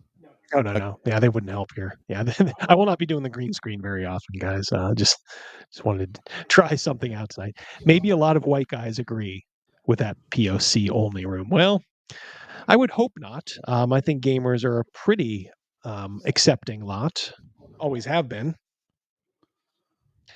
and here's the thing: you won't find any more racist people than folks on the left, like hard left, who treat African Americans like charity cases at best, and the slaves that they used to treat them as at worse. So I think there are a lot of folks who probably go around and virtue signal a lot on Twitter, but are probably like, "Yeah, get them out of here." We have never had a problem with black people. In fact, Crazy Mouse and I, we helped a black man at Gen Con one time. How much is a purchase? How much is a purchase? I think we told that real quick, but this guy was going around looking for Funko Pops, and this store or whatever was giving away this booth. Yeah, the booth was giving away a free Funko Pop with a purchase. And so he was all about he's a you. It's like, how much is a purchase? How much is a purchase? So we were kind of listening and kind of chuckling because he was a big brother, and he had a very high pitched voice. But he had a very, very high pitched voice, and so me and Crazy Mouse, racist that we are, we looked at each other. And we're like, well, let's help this brother out. So we tried to get the Funko Pop. Just buy something because we didn't want it. So so it was wasn't it not like a board game? It was a board game booth. Yeah, there was we bought a game got the free Funko Pop, and gave him the Funko Pop and asked him if he wanted the game. And I don't remember if he took the game or not took the game. I don't think he did. But I think we then just gave the game back to the vendor to resell. Yeah, we're like, we don't want We this. don't want the game. We just want to give this guy a Funko Pop. He was just so he had this childlike wonder in his face, and we were just laughing mightily. How much is a purchase? You got fun. It's the way his voice rose. You got Funko Pops. Like he had never seen a Funko Pop before, where you could go in, even like this is like what, probably 4 years ago. Like you could literally go into any store, like any mall, and they'd be stacked with Funko Pops. But this brother was like, he had just seen the Almighty, the Almighty. that crying picture of the Lady of Fatima or whatever that religious thing is that everyone goes and sees. Yeah. Yep. Why don't you guys talk a little bit, Rogan and Crazy Mouse? Talk a little. I'm going to do some editing. I'm just going to go. This year we started a conversation. Would we go? I'm not against to going to Gen Con. I obviously need more information of when it is, things of that nature. I miss the food, and I also miss us just hanging, people watching out. And I loved people watching. Absolutely loved it. I would go to the Starbucks at the JW, and I could sit there for a good couple hours to just people watch, enjoy Starbucks, not a coffee drink, but a fruit drink, and just watch. Yeah. That's when Gavin would be down there with us. dude.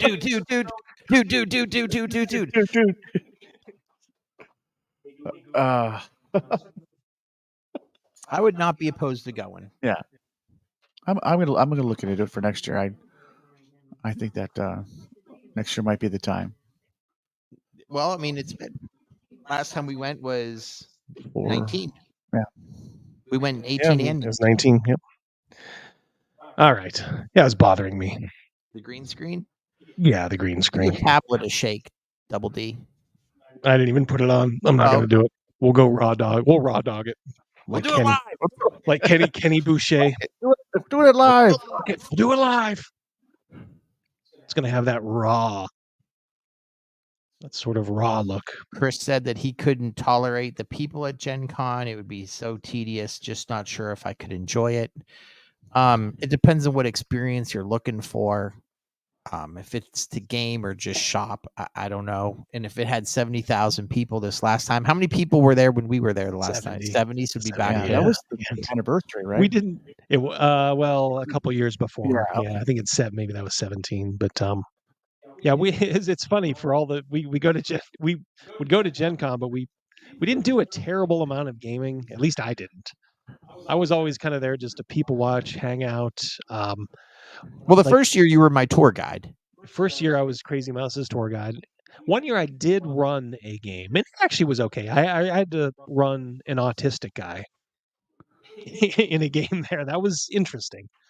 I thought I got compliments afterward for how I handled it by the rest of the people there. One of them was a vendor too.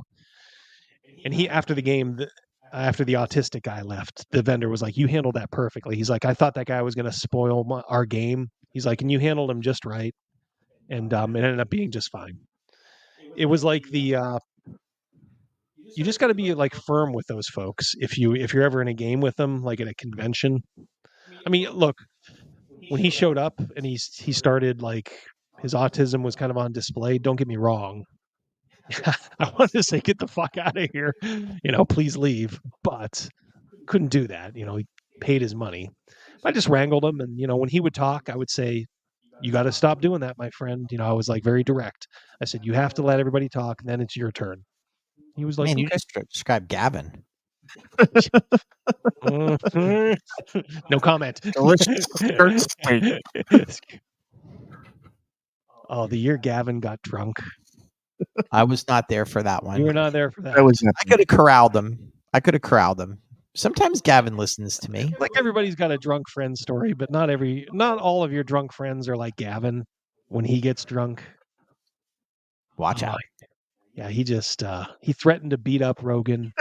I'm not sure he could have done it, but we were sitting there having a meal at the restaurant at the JW, and I just remember the look on Stern's face. Stern's like, "Oh my God, are they gonna fight?" Like, we're not gonna fight. He's my friend. He's just But yeah, Gavin was relentless. He was. The stench is the worst in the vendor hall. It is very bad in the vendor hall. Yes. People will crop dust. It's, believe it or not, a lot of times it's not the body odor so much anymore. Occasionally you'll be next to somebody, but more often I found it's two things, and maybe you could back me up here, Rogan, just through length of service. It's either someone with cat pee shoes, Oh yes, or somebody who's farting. Yeah. You know what's weird is you think they're farting. What if they're wearing adult diapers and they're just taking a dump? Well, with that many people are in there crop dusting all over the place. Yeah, it is a fart bonanza in there. I mean, you will be in there for about 15 minutes and you'll just come across where somebody's crop dusted and you just got to get out of the area. And and then I've been next to people in line or like looking for like dice or something there with somebody whose cat has used that person's shoes as a litter box, literally. Because I mean, it is so powerful. I don't know how they couldn't smell it.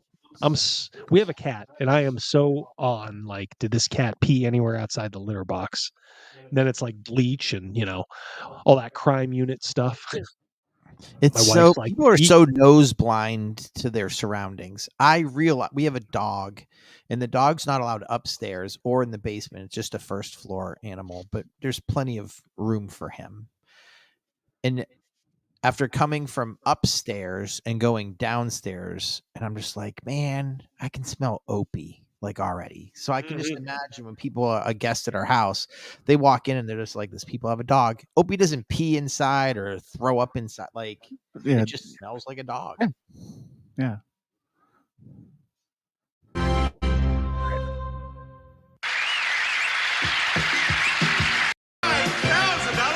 Watch a little over. Combination guaranteed to make you save. And now here's the star of our show, Tom Kennedy. Hello there. This is our childhood, right? I mean, we used to see these kind of game shows all the time. All these ones that kind of came and went. I like big bucks, no whammy. Press your luck. Press your luck, yeah. I'll be honest with you. I don't remember this game show. I don't remember this one at all. No reason you should. It was very short-lived, but for whatever reason, it caught like our fancy. It must have been on maybe at the right time where we could see it. Because when you came in for lunch after playing. Long shot. It's a simple game, but the way they set it up, it's very convoluted. And see if you can follow it when they do it. What a great audience we have with us. And you're looking good there at home. Such a game show hosting. You're looking good there at chat. You're looking good at home there. Oh man, what a time to be alive. I feel so bad for the people that weren't brought up on this kind of thing. Now the game shows are The Bachelor. Like that's a game show. Yeah. Well, or Jeopardy, which Mouse and I have maybe mentioned here before, but we despise the Jeopardy. Smartest people in the room are always fucking Jeopardy players.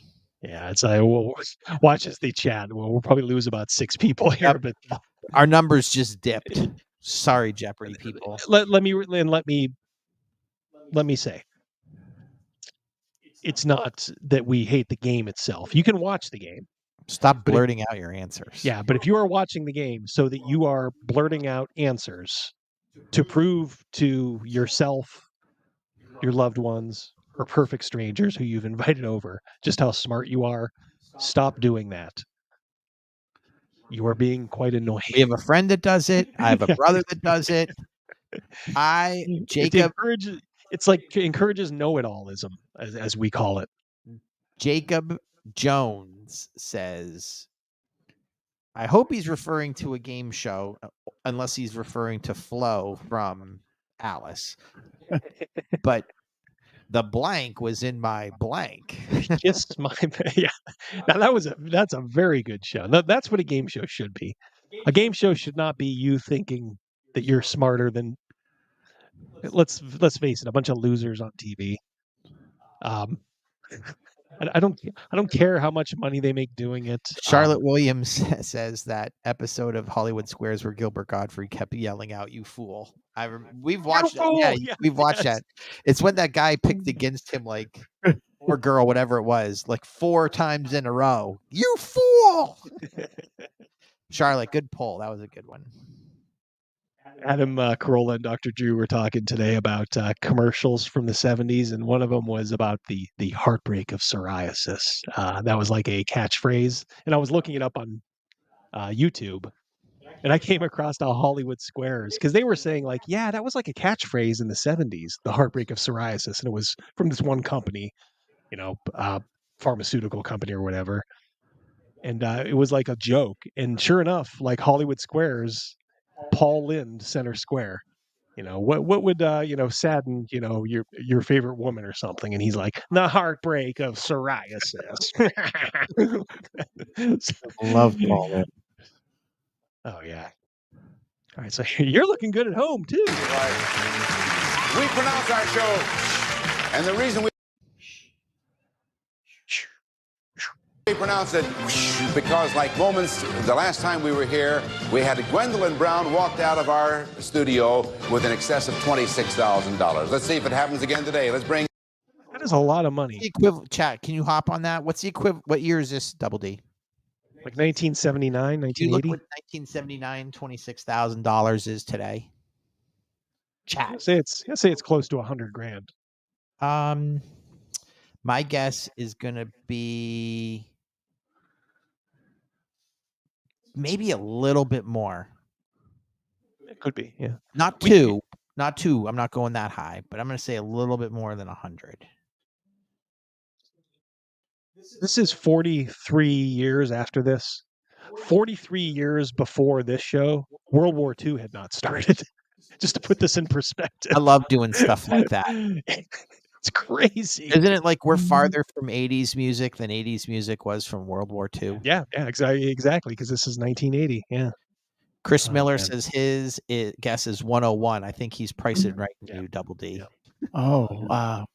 113 says meat. Yeah, it's going to be in that area. 125 says this website here. 125. Yeah. All right. Well, there you go. It's a lot of money. Like I said, you could get back then you could probably get about 3 good cars or 1 really good car. That's like some OnlyFans salaries in 1 month these days. Yeah, exactly. So this is not a you're going to walk out here with $500 and a new record player. They were giving out the big money in this game. And a pool table. And a pool table. And Sarah Galvaro and Alan Browning. Oh, here's Sarah. They were shot out of a cannon there. Holy Did cow. you see the play? Holy Get out there. Let's watch that again. Watch how fast these guys come out. Let's see if it happens again today. Let's bring on Sarah Galvaro and Alan Browning. Oh, here's Sarah. And there's Alan. He had, when he was pointing one way for the girl and one way for the boy. Yeah. He was, oh, there's Sarah. I think the guy ran into the It looked like it. host a little bit. Host is probably like, don't touch me. I'm triggered. Don't touch me. I don't know why, but the women usually come in from over there. But Sarah came in from over there. Yes. Tell me about Sarah. Well, Sarah Galvaro is very interested in absolutely everything there is to do. Oh, that's and good. Especially interested in soccer. I was the first girl referee in our region for AYSO. That's American Youth Her Soccer. haircut looks like Adam Rich from 8 is Enough. Yes, it does. Yeah. Yeah, that's the that haircut was everywhere back then. Man, it's a bit of an unfortunate haircut. People always talk about like who the big hair of the 80s, and I'm like, you don't know what it was replacing. Trust me, us guys were like, thank God. Organization, and for the last 2 years I've been the assistant coach on a 9-10-year-old boys team. And this fall I'm attending the University of Pennsylvania, the Wharton School. Good, and we're happy to meet you, Sarah. And have you on the show. Threw that in at the end. Yeah. Luke Skywalker here says meat. Yeah. Yep. That's what Someone you had. said. Antonio said she still has that haircut to this day. Say what you want about this guy. I don't know. It's a bit of a timeless look. Oh, and now Alan Browning. Give us the Alan Browning story. Oh, okay. The Alan Browning. The hair's a little bit. Ooh, look at that. That's a good freeze frame, isn't it? Looks like Dana Carvey. Like yeah. Wow. Funny story. I work in a children's hospital here in Los Angeles in the public health department. I am a California resident, a native rather. Isn't that special? Isn't that special? Isn't that special?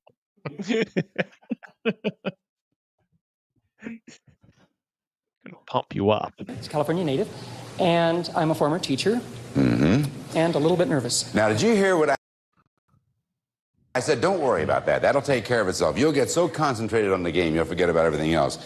The last time we had a show, we gave away to one person over $26,000. Could either of you use that kind of money? Oh, my. All right. We had a toss of the coin backstage, and I see that Alan won that. He deferred. A coin toss. Now, the Could first it board be, I don't know, Satan? Satan. Thank you, Chris. deals with dance, the second one is kids. On dance, Alan, what do you want to do? Charge or block? On dance, I will charge. Charger goes behind the arrow, the blocker behind the stop signs. Take your That's already you're like Chargers, blockers, huh? What is this football? Who are the blockers? I know who the Chargers are, but positions, and I'll explain the whole thing to you. Now, here we go, Alan. To win the first round, all you have to do is get to the top of that board in 60 seconds. Here's the catch, however. Sarah is going to place 6 blocks somewhere on the board. If you run into any of those blocks, you're going to lose 5 seconds on the clock. But if you get to the top and you win the round. If you don't get to the top, Sarah wins the round. Whoever wins 2 rounds wins the game. All the money gathered along the way and a chance at $25,000 in cash. Let's do it, Alan. Charge on out of here.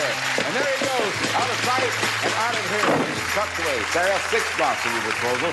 You may he's got to throw these blocks down. He's going to try to choose a like Jeopardy. I mean, it's kind of like a Jeopardy-like board. The questions aren't like you'll see they're a lot different. plays only 1 block on the 6th level, no more than 3 on any one of the others, and you'll be credited with the amount of money that Alan might, attach to the block. Kind of fumbled that one. Yeah, it's okay. Maybe it's live, and I like it.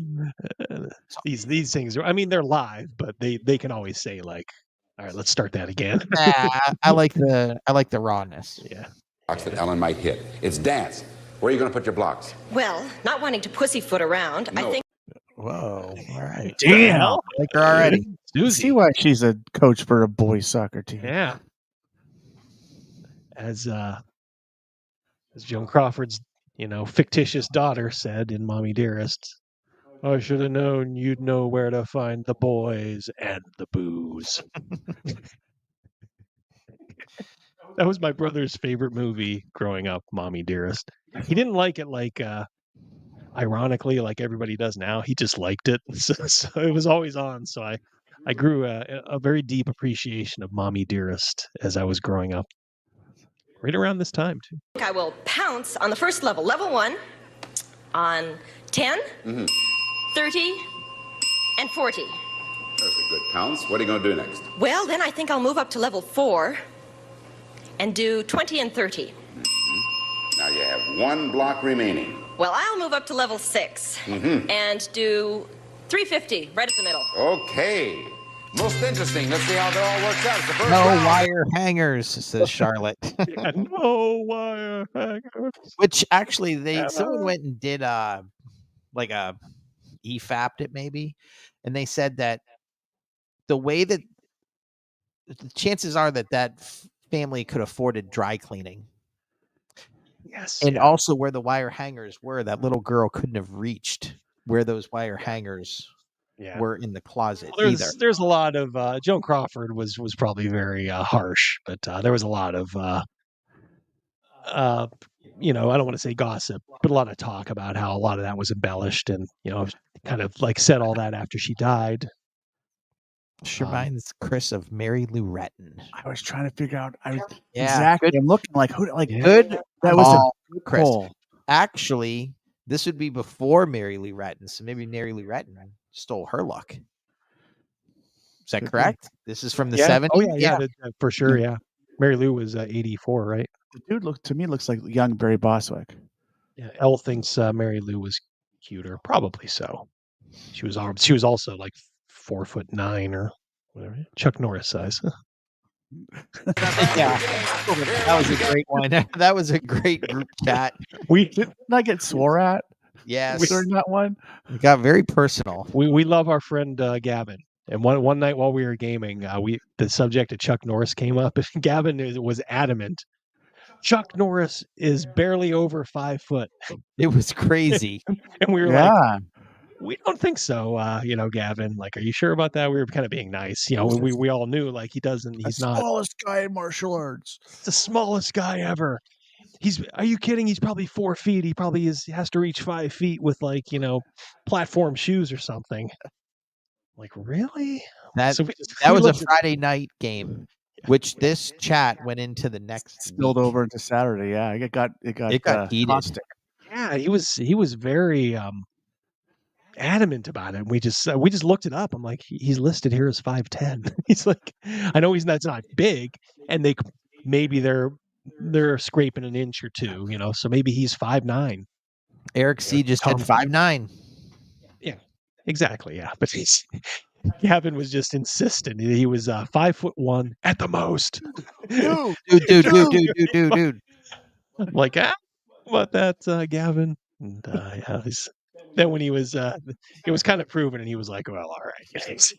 He screamed at me about Googling it. Yeah, we were screamed, cajoling, and then it was like, okay, yeah, I'm with you.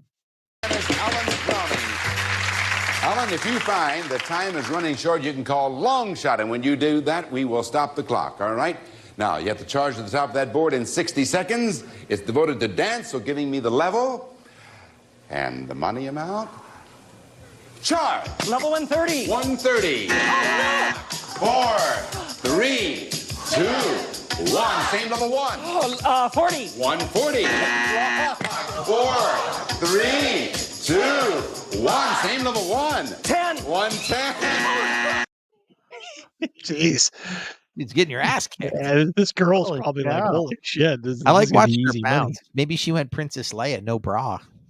Yeah. 4, 3, 2, 1. Same level 1. 20. 120. Buffalo gals, won't you come out tonight and dance by the light of the chip? Of the moon. Level 210. Okay, George. Tourists in Mexico doing the jarabe tapatio are dancing around the bathroom. Around the hat. Charge. Level 330. 330. Couples all over the world have to dance to the Latin American music of Xavier Hollander. Xavier Cougar. Charge. Level 440. 440. When you take the tap dance lessons, one of the first things you learn about is the time payment plan. The time step. Charge. Long shot. Long shot. That is where we would step away from the urinal, and Jeff B would piss all the way to it. I see him every once in a while. I think I've told you that. I see him out. Yeah, he's such a good dude. I love Jeff. Even now, yeah. I heard he got a divorce. That kind of saddened Our me. bartender friend Zoe would see him at the bar. And, for sure. Yeah, he sits at the very end. Yeah. Whenever I see guys down at that end of the bar, I'm like, oh, please don't. It's like, sit down there, and pretty soon, it's like Norm. Yes. Which it's good for a TV. Wait, when show. we walk in, are you talking the end closest where we're walking in? Yes, exactly. Yep. Yeah. Calls for with only 3 seconds on the clock. All right.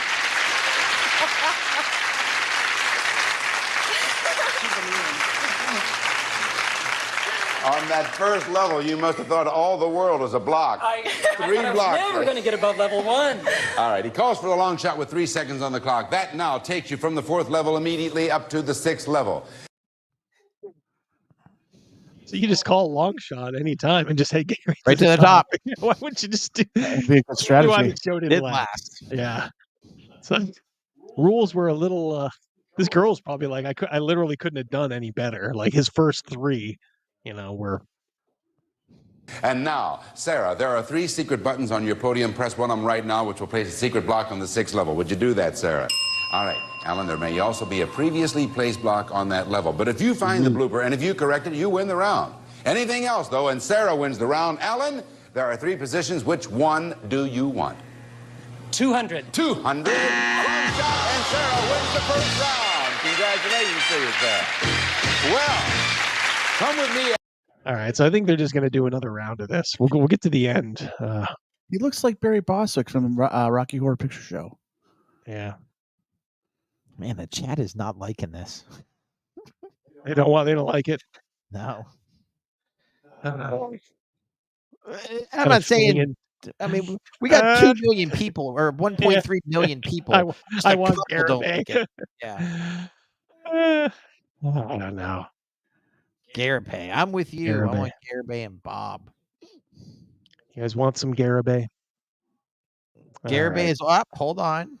There's Garibay's old news. There's a new moron. Will says he's enjoying it. All right. We'll go to this is the very end, so we won't go past this. Play another hour, Chad. Jimmy, play another hour. Yeah. Only an hour, and then us breaking it up every couple minutes. Yeah. You're supposed to listen to our witty banter in between. It's just something to hang our hooks on. You what? You didn't like the Mommy Dearest callback? Will just wants some hot sauce. Yeah. Wait, Antonio says now he's invested. He wants us to finish this. Al says he'd rather watch She-Hulk. Oh my God. Oh, you wound me. Ouch. Eric C says he had tacos for lunch. Garibay it is. With hot sauce? With the hot sauce, Eric. And where'd you have your tacos from? Well, Alan. Sometimes they don't know what they need until I give it to them. It's like a dad who gives a little corporal punishment. I think they'll be better for it, don't you? Charlotte wants to see the end. All right. So this guy obviously made it through. See, I didn't watch every detail. That's what an amateur YouTuber would have done. I gave you a taste of, what it's like. He must have made it through. And you get to the end. This is where you win 25 grand. Could you win this 25 grand, people? Play along, won't you? All 10 of them showed up today. Let's see what they have to say. It's been 20 weeks, they say. So what's the big deal? Check with me. Oh, so introduce us. Oh. Show must have been on hiatus for 20 weeks as they retooled it. This guy looks like remember on Sesame Street, the guy's like, do you want to buy a letter V? Oh, yeah. That's what this guy looks like. Nah, he does look like that. But the first thing that popped into my mind was Eckhart from the original Batman movie from '89. Hey, Eckhart, think about the future. He gets blown away. Where you been spending your nights?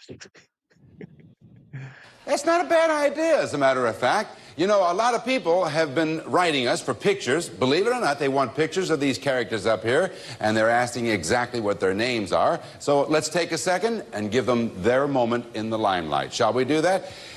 Number 1, ladies and gentlemen, is Alphonse the Gangster, and he is a sweetheart. Next to him, number 2 is Bruno, the headsman. Then we come to Mr. Van Louse, the landlord. And then we come to Nero, who just fiddles his time away up here. And next is Count Nibbleneck, the vampire. Next we have Frank, and of course his little assistant Stein, Frank and Stein. And next we have Kid Rotten, the gunslinger. And then, of course, there's Jeremy Swash, the pirate. And Dr. Deranged. And last but not least is sweet Lucretia, the witch. There they are, ladies and gentlemen. A little, I don't know, little verm to it, little life, doesn't it? It took it to a different direction. You have to run this gauntlet. Our 10. See how we go. Now famous villain. Now, get from villain number 1 through villain number 10, and you will walk out of here with $25,000 in cash. Good idea, right? Before you did it. Right? Yesterday's episode? Yeah, that's what he said. Yeah. Good idea. Let's find out how much time you have. You have 60 seconds plus 1 second for each $100 you earned so far. So between charging and blocking, you won $420. So that means you have 4 seconds added to your basic 60 seconds. This is the kind of guy in 1970s or 80s, like porn. He'd have a gigantic You know, they all those guys like would John always Holmes. like John Holmes, who was just a nasty piece of work. But he won the lottery, I guess. For a total of 64 seconds to beat those villains. So you take your position, and I'll take mine. 64 seconds on the clock. The gauntlet and the clock will begin with the first bell. Superman's adoptive parents were Ma and Paul Kettle. Oh. A dramatic, emotional soap opera is General Hostility. General Hospital. In Greek legend, the sister of Orestes was named Gittel. The three weapons in fencing are the foil, epee, and the howitzer. In the movies Rocky and Rocky II, Rocky's trainer was named Nobby. Oh, come on. Man. Wow. Come on. Hey, Paulie. Chat, feel free to yell this out if you're at home in the living room. Pretend it's like Jeopardy. Yeah. Scream out the answer. This is kind of like Jeopardy for retards, a little bit. I mean, you got to know something. So maybe not like full retard, just like a little. One Catherine Ann Porter short story collection is Pale Horse, Pale McCartney. Pale Rider. A cowboy's last wish was, oh, bury me not on the Lone Ranger. On the Lone Prairie. The gypsy dancer who entranced the Hunchback of Notre Dame was named Carmen. Esmeralda. English nurse Florence Nightingale became the first known woman to receive an order of ribs. Traditionally, animal lovers always say, love me, love my fleas. Love my dog. I think, therefore I am, are the words of Renee Richards. Time caught up with you. He whips out his wagon and takes a piss on the host. Heard there's a fifth grader doing this. All right. So Obenheiser says he's choking harder than Megan Raponi. Choke. Just the World Cup's on the line. No pressure. Yeah. I love how everybody was saying like, oh, she smiled after. And I know as an athlete, that's the one thing I don't begrudge her. She was like, oh my God, I can't believe I did that. But the whole world was laughing at you, Megan. Correct. I can understand her smiling as well. Like, I cannot believe this just happened. Right. Yeah. Yeah, exactly. It's I don't think that she enjoyed that moment. Yeah, but she had it coming. That is for sure. Man, as I said many times, I have never been prouder of my Swedish blood. Good job. Did you see Team Sweden too? I mean, some of the players, yeah. Well, I mean, yeah, young blonde women. Yep. You know, it's like having fun. I was in a conversation today with a friend of mine, and I'll use her first name, Mackenzie, who I worked with at Old Navy, and she is very good looking. She's a very attractive girl. All my celebrity crushes have been blondes, and that is Margot Robbie and Jamie Presley are the two big celebrity crushes I've ever had. But all my real life crushes are all brunettes. Yet Mrs. Mouse has bright red hair. And by say bright, it's an off red. But I always tell her that she chooses to color it correct. Deep. Yeah, it's not bright red. I just tease her with it. It's just a shade of red. It's good on but her. it is red. Weird. So we're trying to figure out my preferences here. My celebrities are blonde, my real lives are brunettes, and I married Mrs. Mouse has always been like a blonde, but then she switches it up and goes auburn or whatever. So that's it. I like brunettes. Yeah, I'm a brunette guy. Not that I hate blondes or, look, if I was younger and they fell into bed, I mean, I wouldn't have kicked them out, but I like all of them. I like all of them. That was Mackenzie's answer for me. She said, sounds like you like them all. Yeah, it's the political answer, but it's just the people that you find attractive, are like, oh, they always, to me, seem to be brunettes, but that's just, what does Cal say? Thank you, Cal. Again, always here, ever faithful. He said, I took it away. I'm sorry. I'm bringing it right back. I can't wait for Bikini Calendar from the Swedes. Yeah, exactly. Yeah, I remember that. It was the Swedish what team? The Swedish Hawaiian Tropic team or something. Dumb and Dumber? Yeah. What was it originally from a commercial, right? Mm-hmm. Yeah, I think that was the inspiration. Swedish bikini team. Swedish bikini team, yeah. We need an oil boy or whatever they are. You're in luck. There's a town about 10 miles that way. So Mrs. Mouse was driving and she pulled a scene from Dumb and Dumber, did she not, on the way I don't know way what down? we were driving to the Outer Banks is where we were. And it's a pretty good hike. And then just all of a sudden, for some reason, KG in the back seat said that she would like some Dunkin' coffee. And okay, well, let's see what we can see if we can make that happen. We can't check into our house till whatever. We got plenty of time. Mrs. Mouse just got off the highway at like that very exit, almost as if KG is familiar with these back roads in Virginia, and there must be a Dunkin' right off this. Mrs. Mouse got off the highway and starts driving, and I'm thinking, what the fuck are you doing? And KG's not paying attention anymore. She said her, piece and moved along. Derek was probably sleeping. Sophia's probably doing whatever. And all of a sudden, Mrs. Mouse is like, where the hell are we? And I'm thinking, yeah, exactly. Where are you? You're driving. Yeah, what are we doing here? Trying to find this Dunkin' Donuts. I don't think KG knew where one was. I think she just was expressing the fact that she would like a Dunkin' coffee. It was crazy. Funny. So don't you hate that when you're looking around and you're the only one that's aware that this is going to hell and everybody else is just kind of like doing their thing, and it's like, well, hold on, stop. I can't express this enough. I'd say, in all fairness, without exaggerating the story, I'd say Mrs. Mouse probably drove 8 miles, which, what's the big deal? 8 miles off the road, 8 miles back. Like this little detour, plus doing the UEs and pulling into a parking lot, and then was probably, without exaggerating, a good half of an hour. Yeah. And then not only that, obviously we don't have any Dunkin' then anyway. So like we literally just wasted a half of an hour of nothing. Nothing. It was very awkward, and it just reminded me of Dumb and Dumber. In fact, I texted Double D, is it very happened, and he sent me that meme. You drove a third of the country in the wrong direction. It wasn't quite that bad, but I'm sure when you're hold on. I'm gonna have it might not have been that bad.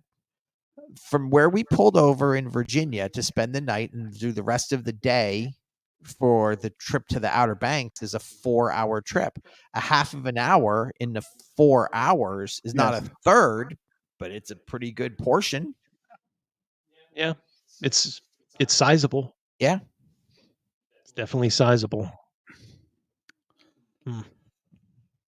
There's 8 half hours in a 4-hour trip, and she did one of them. So 1/8 in the wrong direction. Right. Were you kind to her afterwards?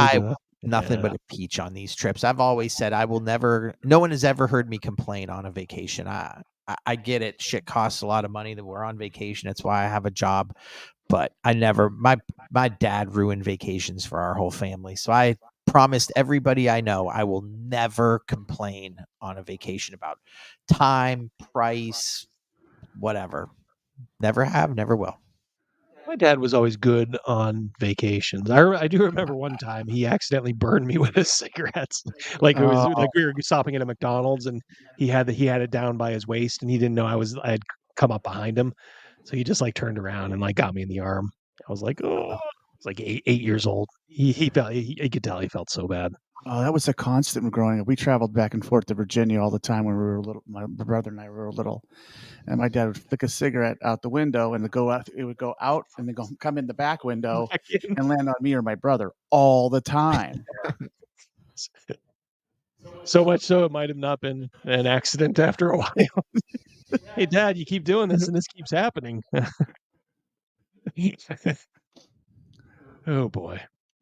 Then there was the only other time my dad I had to like kind of wake him up was we went to a Bills game, and somebody he knew one of the players.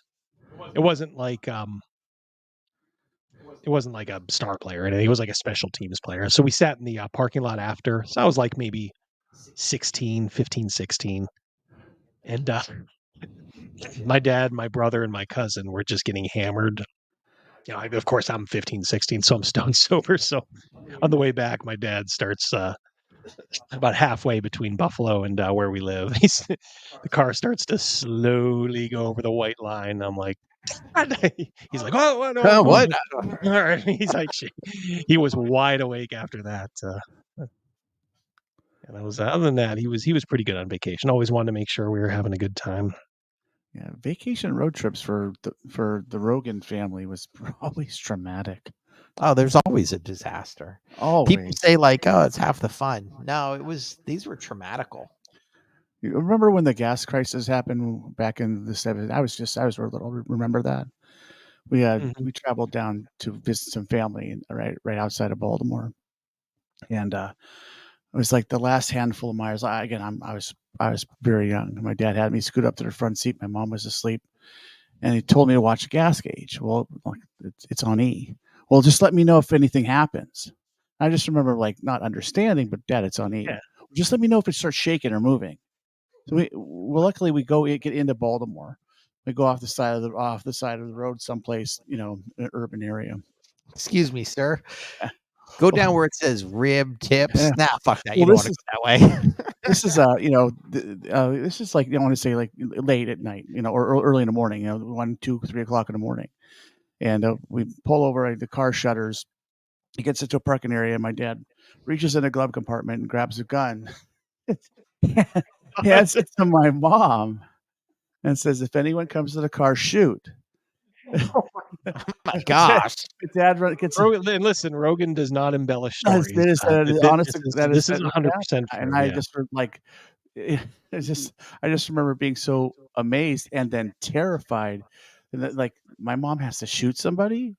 My mom has to shoot somebody. It was awful. Mom, don't shoot anybody. He dashed out to try to call my uncle, and they showed up hours later to bring us gas. But that wasn't typical. But there was always a story. We got a mouse drop in here. Someone else see that from vacation stories.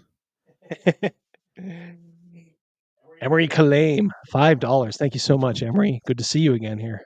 My dad tickled me at Baskin Robbins when I was 11, and I curled up, hit the counter with my face. Oh my gosh! My ouch! Tooth. Oof! Wow! Ouch! Holy smokes! I hope you got that fixed. Thank you for sharing that trauma. Yeah, I'm going to guarantee your dad probably felt horrible if he was trying to make you laugh and do that.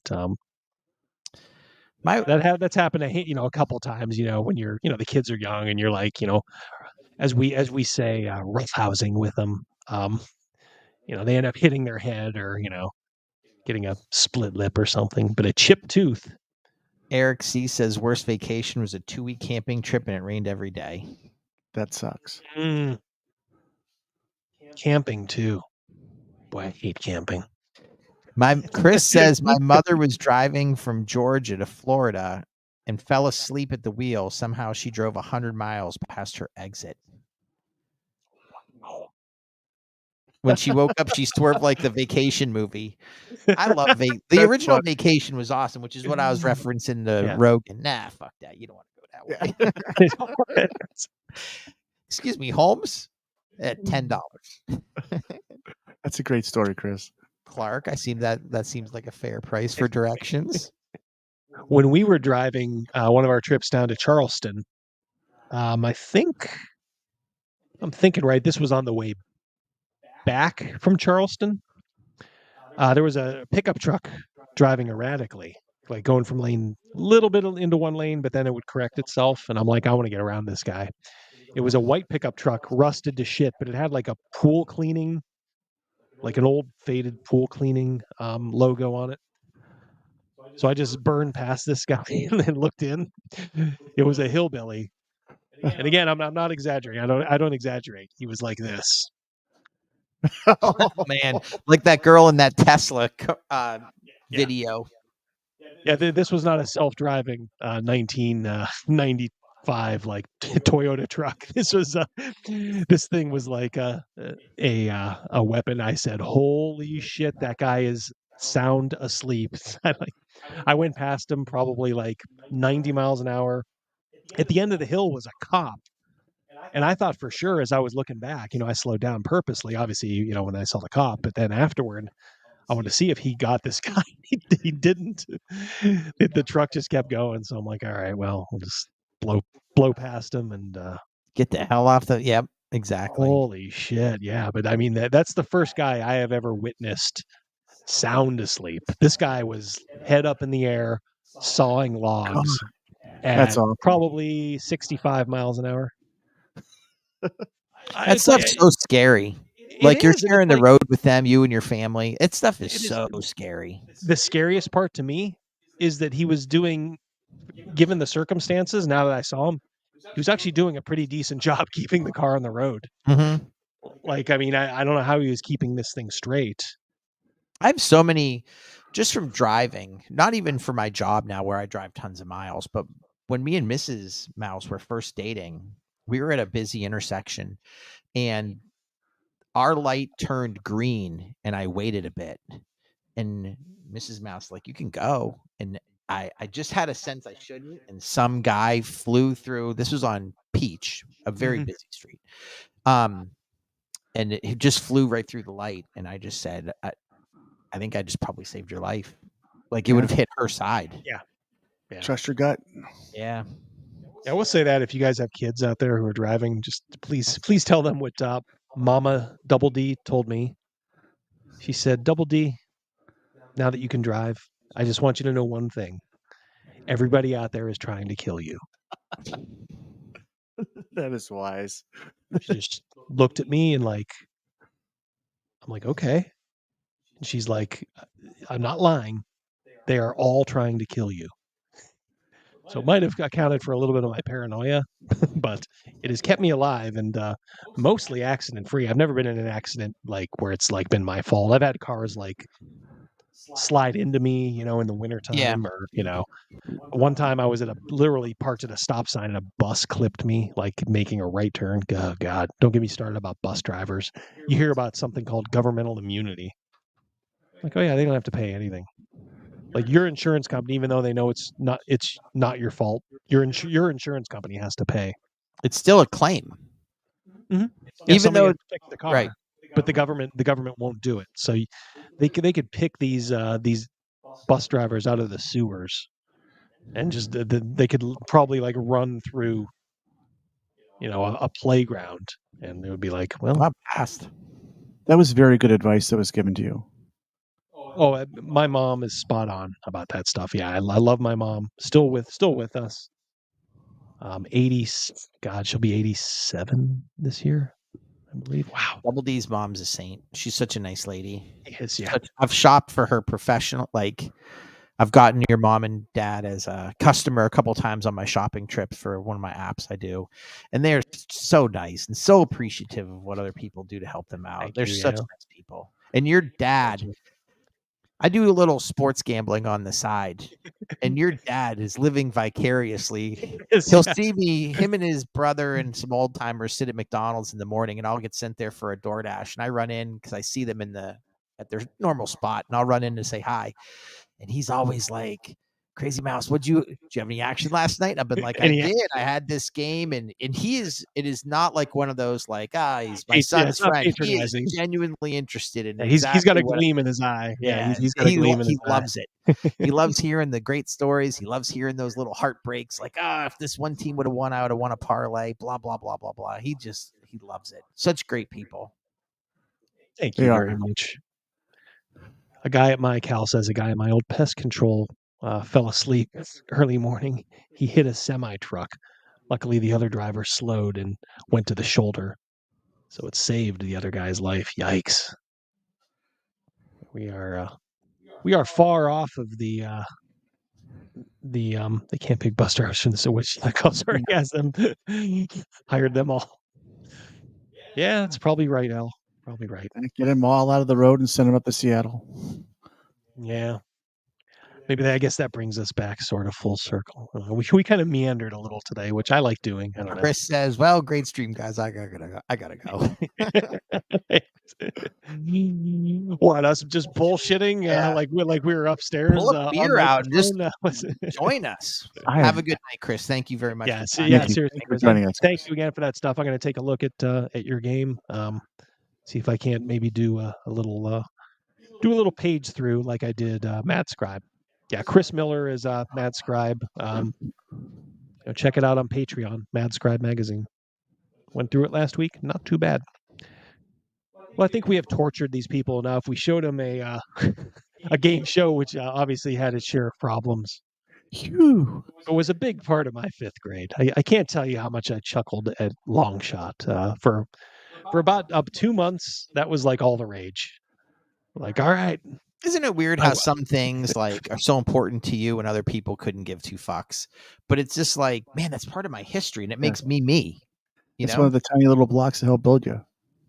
Well, it's like you when you got Crazy Mouse when he was in high school, late in high school, came across a master key for a local hotel. Oh man, that Greg Gillespie just joined us. Hey Greg, how are you? Hey Greg, I did. I came across a key to a hotel room, and I swiped it, and kept it. And we used to have parties there. I mean, this was like we used to have a good time at these hotel rooms. This hotel room. Well, then it was one of those rooms that adjoined to another room. So I just came up with this idea. Why don't we go have someone that's 18 get the room next to it, request that specific room, get the key. This is before they were card keys. These were an actual key. Actual keys. I said, let's get a copy of it and we'll have 2 rooms. And we did. But this plan worked. And we used to go down there on weekends and have freaking party. We used to have parties in this hotel room. And it got pretty big. These got kind of out of hand. But one night we went down there on a weekday. We were seniors in high school and it was the spring. And we went to the room, we dropped off our beer and we started making some phone calls for people to come down and join us. And then finally on one of the calls, the front desk chimed in. We never got caught ever. And then this one time front desk chimed in and said, "Who is this?" And I said, "Who is this?" And they said, "This is the front desk and no one's supposed to be in this room." And I was like, "Holy shit." So we hung up the phone and we left, me and these two kids. And I'll say, John and Paul were their names. They were twins. And I wasn't even friends with them. They could get us beer, Well, anyway, we left the hotel room, went across the street, and I said, "Holy shit, all our beer's in there." When you're a senior in high school, beer is gold. Oh, yes. Yeah. So we had to come up with this idea of how on earth are we going to get our beer back? So we came up with this plan, and we went up to the room, and I went and put the key into the door, and that noise proceeded to have 2 cops come charging out. So we were freaking, I'm faster than John and Paul. So I don't need to be the fastest man in the world. I just need to be faster than you. Be faster than them, yeah. And I freaking, we tore out of that hotel so fast down these back stairs, and it bounced out onto a very busy street in my city. Holy shit. I don't know what happened to John and Paul. I took off down one way. They went another way. I was roaming around downtown in our city for a good 2 hours thinking, I don't know what the fuck to do. Started walking, saw a cousin of mine, and I explained the situation to him. Speedy Mouse is right. And I explained, I was like, "Dude, I need a ride." He's like, "I'm not getting involved with this in any way, shape, or form." Oh, he denied you. He did. Like Peter. Oh. So I walked to a friend of mine's house who lived about 20 blocks from this area. And he did not have a car. And I just think I was going to his house for advice. I don't know what I was doing. Anyway, he's like, moral support. I went and walked to John and Paul's house, which was a good another 15 or 20 blocks from that friend's house. This was now going on. It's almost like 11 o'clock at night, and I did not have an unlimited curfew. Can't kill what you cannot catch. That is correct. And there was fucking John and Paul sitting on their porch thinking the same thing that I was thinking about them all night. They were thinking about me. Did Crazy Mouse get caught? I ended up, we all, so they made it. They made it out as well. Fat cops with probably couldn't one too many donuts. Well, in the 80s, that period of time right there, the police force in our area wasn't known for being svelte and that stereotype. It has to come from somewhere. Correct. Yeah. They I scraped while going past John and Paul on the stairwell. I scraped my hand on as you're running down the rail, just imagine going down 10 steps, turning, going down 10 steps, blah, blah, blah, all the way down. Well, my hand scraped up against the wall and I got a little brush burn and I was so concerned. DNA was just becoming a big thing then. And I'm like, what if they can follow me for my DNA? And like, what? DNA? Well, you have to remember, we made phone calls while we were already at the hotel. So some people started showing up there. So word got out that our party got busted. Right. And the next day it was, it already got around my school. So people were already akin to like, oh yeah, Crazy Mouse is the jig is up. I had these hotel rooms, without exaggerating, for my part of my sophomore year towards the end, all of my junior year, and almost all of my senior years. How long? 2.5 years. I had these hotel rooms That's a good run. It was a phenomenal run. Yeah. Elle says, John, Paul, where were the other apostles? We would have also accepted George and Ringo too. Yeah. So either way. And that's a good. I always enjoy hearing that story. Well, what's crazy now is, I have a senior in high school, and I also now have a junior in high school, and I'm thinking, I couldn't imagine Derek doing this, but this is the age that I did it. Yeah. Even I'm an August birthday, so I'm a year behind my class in age. So KG is also an August birthday, but now they push kids ahead. So she's the oldest kid in her class. So the age that I would have doing this would be actually what Derek is right now. So it would have been Derek doing this. So you put your, try to put them in your shoes and vice versa. Yeah. How does it make you feel? Different time. Yeah, absolutely. It is a much different time. Yeah. Mid to late 80s. It was just go out and get hammered as much as you. Yeah, it was. We were on our own. We were feral. Yeah, we were. Latchkey kids. God, that was such a great time. Boy, and we turned out to be the worst parents because I think we always felt guilty about it. So we as a collectively, I'm not saying us, but like collectively, we just became these helicopter parents. We can't let our kids do what we did. Not at all. Well, it's like, why? We turned out just fine. We learned responsibility. We learned how to problem solve. One thing that we used to do that kids can't do these days. Remember when you used to go around the neighborhood and maybe take people's beer from their garage refrigerator? Mm-hmm. Now with Ring doorbell, that can't happen anymore. Like everyone has a Ring doorbell now. Can't do prank phone calls anymore. There are no neighborhoods anymore. I mean, honestly, when growing up, every neighborhood we lived in, we knew everyone on the block. My parents would know the parents across the street, etc. Anymore, it's really not like that. No, it's not. Yeah, it's kind of sad.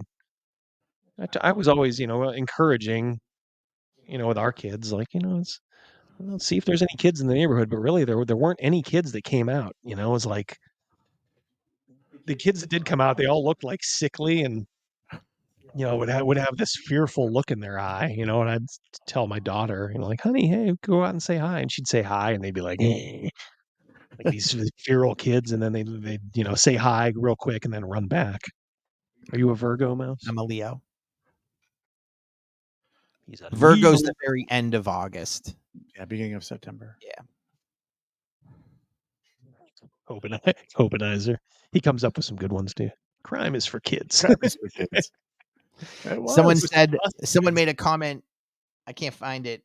It was like walk 35. It was meat. Can't walk 35 blocks these days for kids. You're damn right. Mm-hmm. Yeah, that is 100% accurate. We might as well get these stories out because we probably got to stick more to the subject. But as long as people are just hearing us, I'll tell you the worst thing I was ever a participant in. There was if Greg Gillespie is in here, we had a local chain of grocery stores, which he would know well, because I think it still survives up in Ontario, called Loblaws. And there was a Loblaws near where Gavin Morgan lived. And we were in like 7th or 8th grade. And we would always just be looking for some petty vandalism or something like that to do. And I was never the worst. I would always wait till those guys, like they would do the worst of it, and then I would just come in and knock something over and be like, oh yeah, I'm cool. But I was always fearful of getting caught. But so we were hanging around the back of Loblaws, and they had these gigantic, for whatever reason, these gigantic, and maybe even it wasn't Loblaws, but it was like another business, CO2 tanks, like long and thin metal. And these are industrial, and they were just piled up back there. And when I say long, I'm talking probably 7 to 10 feet. These long, thin tubes, pure metal. And this Loblaws is on, not directly on, there's this big parking lot that slopes down. And then at the bottom is this very busy street. It's a state route, actually. So somebody got the bright idea, so why don't we just roll some of these CO2 tanks into the road? Oh, man. Create our own speed bumps. God. And for some reason, our friend Chris, who is no longer with us, you may have heard us talk about him, Gibson, as we called him. It must have been the 80s, because as he let the first one go, he said, "Bop till you drop." I don't know why. But Gavin Morgan was there. He can confirm that. And we just laughed our ass off. And when you're kids that age, we're like, all right, let's go for it. And it didn't cause any a major accident, but we hung around long enough to see it fucked up somebody's car bad. This car ran directly over this thing, and we just heard this screeching and scraping, and then we just ran. I was terrified. I'm like, holy shit, you've done it now. You are going to get caught by the police. But yeah, there was probably, I don't know what these cars thought. It was like the end of a war movie or something, this flaming thing, is gonna smash into the secret Nazi base, and there's 4 or 5 of these circular, long cylindrical tubes just coming down one after the other into this 4-lane road. It's 2 lanes both directions. And, yeah, somebody got a pretty nasty car bill out of that. Oof. We also, God, this is, I don't even know if I should tell you, but we used to prank phone call our teachers all the time.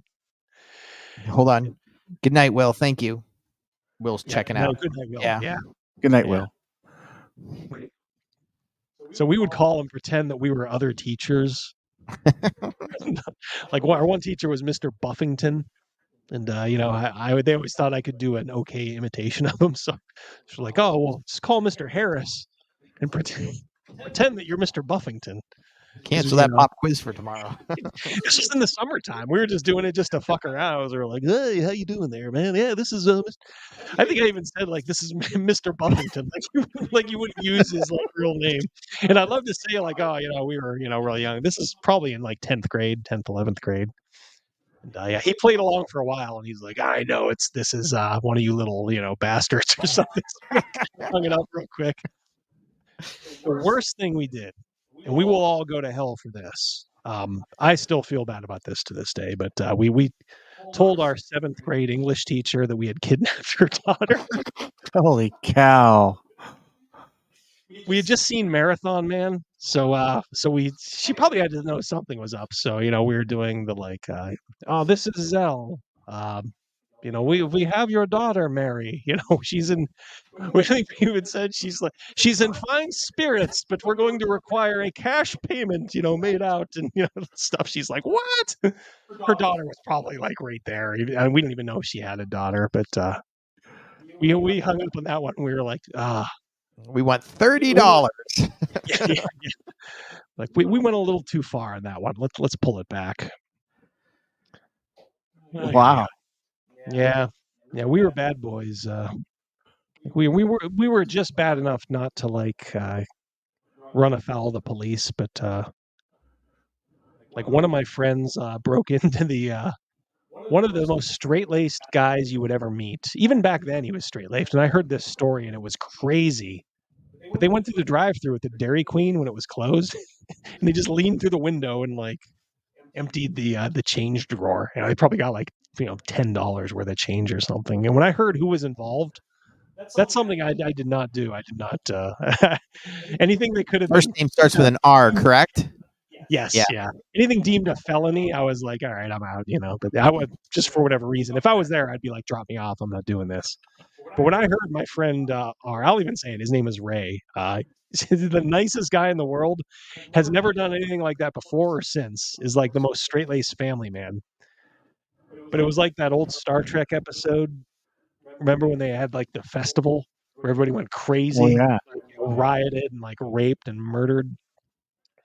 And then like the gongs would sound and they like drop everything and like peace and contentment with you, brother. It's like Almost like that movie. What was the movie that they did that where murder was like legal? The Purge. Yeah. Mhm. Yeah. It was like, well, one night he just lost his senses, and I went, Ray, were you really involved in that? He's like, yeah. Like, why'd you do it? I don't know. I opened up a Seemed like it was fun. I opened up a drive-through window at McDonald's back in 1984 when America was hosting the Los Angeles Olympics. McDonald's had a contest. You scratched off the event was what was scratched, and if we took a gold, you got like a burger, whatever, yeah, burger, I remember fried, that. and drink. For sure. Russia boycotted those Olympics, so USA just cleaned up. Yeah, Well, I stole the bucket that had all the game pieces in it, so I probably had 500 or 600 of these things, and we just scratched them all off. And some of them were instant cash prizes of like $5. So I remember I won some money, but also we just had, McDonald's for forever. summer. Yeah. But not just for us. I mean, we were giving them to our like you said, Rogan, you knew all your neighbors, all those neighbors, the neighborhood would all go to McDonald's. Yeah. And finally the manager or assistant manager, whatever, was like, how do you guys have so many of these tickets? Because we went to the same McDonald's that we stole them all from, because it was in walking distance from where I grew up. It's great fans of the Olympic team Yeah. and McDonald's. That's great. The Jerky Boys, yeah. There was a time when I got every like Jerky Boy tape or and then like some of the CDs when they switched over.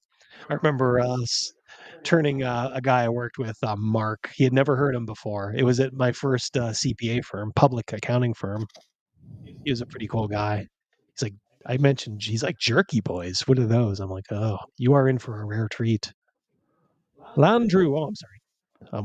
I stepped on mouse there. No, I was just gonna say, back in the day, this from Eric C. A friend who worked at McDonald's took thousands of Monopoly pieces before they attached them to the cups. I remember that. Now we do something perfectly legal. Our McDonald's around here, they have banded together and they give these things called dash cards to They're every phenomenal. Yep. Yeah, you've probably heard Mouse talk about them. Every time a dasher comes in to pick up one, they'll give him a card and they'll stamp it 5 times, and the dasher himself or herself gets a free meal. Gets a free value meal. Well, Mouse, I'm not lying here. Mouse is one of the top dashers, one of the top delivery people in our city. He really is. Thank you. I appreciate that. Well, I mean, it's just judging by the accounts you would get when you were able, to get them before, they changed the rules and all that, to favor all the complainers. Like he would get like the top ones. He makes a decent living. My job. I haven't had to do a 9 to 5 in 5 years. Yeah. But you treat it like serious. a job, right? You treat it like a job. He is, I'm going to do that. He is one of the hardest working people I know. Yeah, fantastic. I appreciate all that. But he gets so many of these dash cards. He'll occasionally throw me one like, "Hey, Double D, I got you covered. Your next breakfast meal is on me." McDonald's. The way they look at these things, I'm not a dasher myself, and I would never like rat Mouse out if they had said like, "Where are you getting these from?" I would just be like, "Well, I have a friend who does this, but if you don't want me to turn him in, just give it back. I'll give it to him." But the way they look at me, it's like they look at like you just handed them like a hold-up note, like 10s and 20s, unmarked. Unmarked in a bag, please. And they'll look at it, but the thing is, I've given it to the same woman at the same drive-through window. If I'm saying 10 times now, I'm not lying. And now she just looks at me, and then goes, "I have to get a manager." I don't know why she has a southern accent. She must be from the South, because we're not the South up here. But every time it's like, oh my God, Why can't somebody just say you're good to go? We'll take care of this later. Mhm. But they stop the line and they're like, oh my God. What the hell is this? Red light, I picture that like flashing one of these times. I had a friend who was a manager at McDonald's down Sass. Mhm. Way back through the 80s. And he was a night manager, and he was really popular. He was the guy we'd go in, order some food and pot or whatever from him. But he good dude. But there was a big Lego thing going on for quite a while, and he stole all the Legos over time. Anything he could get a hold of. We'd go to his house and party. I just remember one time going in there, and he had built stuff all over the place. I mean, it's like thousands and thousands. He made this picture window, and he'd hold it around, and he thought it was the funniest thing in the world. When he look at me through this picture frame thing that he built out of the Legos. And he'd be worth a lot of money now if he kept those. Oh, I heard he passed away a while back, but I mean, like seriously, thousands. He had Legos all over the place. Remember Stern, his book scam? Yes. Oh, yeah. Stern. I hope Stern's listening. We're gonna out him. Yeah, but he was a teacher. He's always been a teacher at like adult education places. Like he teaches like computers at like non-traditional like skill learning, like adults who like maybe go back or even like normal kids, like a community college almost. But he got wind of like these books that nobody was do you remember the exact circumstance? I just think they were books that nobody had claimed, or They were books that were they were ordered. Some were new, some were used, and then the school decided the next year they were going to switch to a different book. So they had a whole like utility closet filled with maybe, I don't want to over exaggerate, so maybe 30 of these books. Yes. That they weren't his, but he figured, well, we're not going to use them. They're just going to sit here and they're not going to need them because we're switching to a new book. Yeah. So I'll take care of these for you. Then off to eBay they went, and he was like, "Man, I made a lot of money on those." It's like there's a lot of. Apparently, not everybody switched curriculums because he sold them like they were hotcakes. There's big money in those in books, higher education books.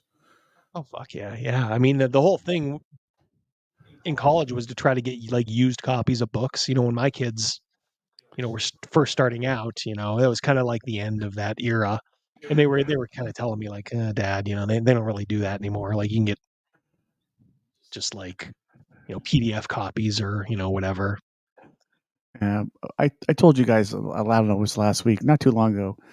My daughter, she's going to college. She's going to be going into her 4th year for engineering. But it was 2 years ago. It was at the end of her 2nd year. She had a stack of books, like 5 or 6 books, and she's like, she didn't know what to do with them. She's like, Dad, can you put these on eBay for me? Like, yeah, sure. So I go on eBay, I find the books, I see what the price is, and I drop it by $1. And every couple of days for the longest time, well, how'd it go? How are they selling? It's like, oh, no, not yet. People are looking, And this went on for a handful of weeks. I'm like, oh, no, it's pretty dry. I'm going to lower the price on these again. And she's a college kid, but she's always been frugal with her money, but they don't have a whole lot of money. So after a while, she's hey, Dad, did those books sell? I'm like, yes, they did, absolutely. Give me a second, I'll get the money. So I dole her out all the cash for the 5 books, and she's tickled. She was so happy. So if you have any more books, bring them on. I never told her this. I probably won't. I bought those books. As a father's love for his I bought those books. You bought them. You put them up, and he promptly bought them. I just like, she was so excited about that like having an extra handful of books, and I just one day she'd be going through your belongings when your bones.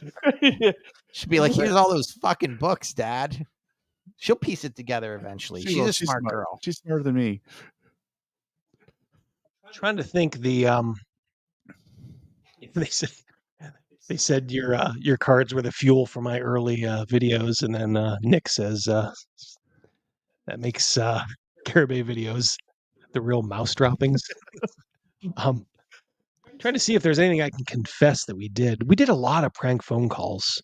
Well, you guys, you young kids today, man, don't know the golden age of like prank phone calls. It was an art form. Oh yeah. You had to have somebody that just could do it without giggling. Yeah. Oh, ordering a pizza? Having it delivered to somebody else? Yeah. One time there was an old song. It was, by that, remember that, who's that filthy piano player who used to Dirty John or something. Dirty somebody. John Bellamy. Yeah.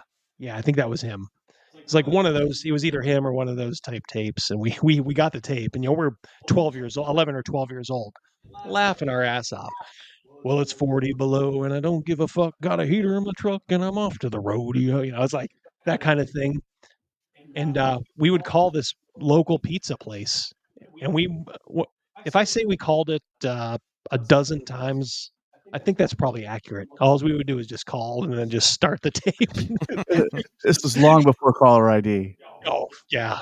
It wasn't even that wasn't even a thought in our mind. Or even just like things like, direct callback or, The only thing you could prank these days are businesses because everyone's phone numbers are cells and they're all unlisted. Yeah, exactly. Yeah, so it's hard to unless you kind of I was when I worked at Old Navy, there was a girl there.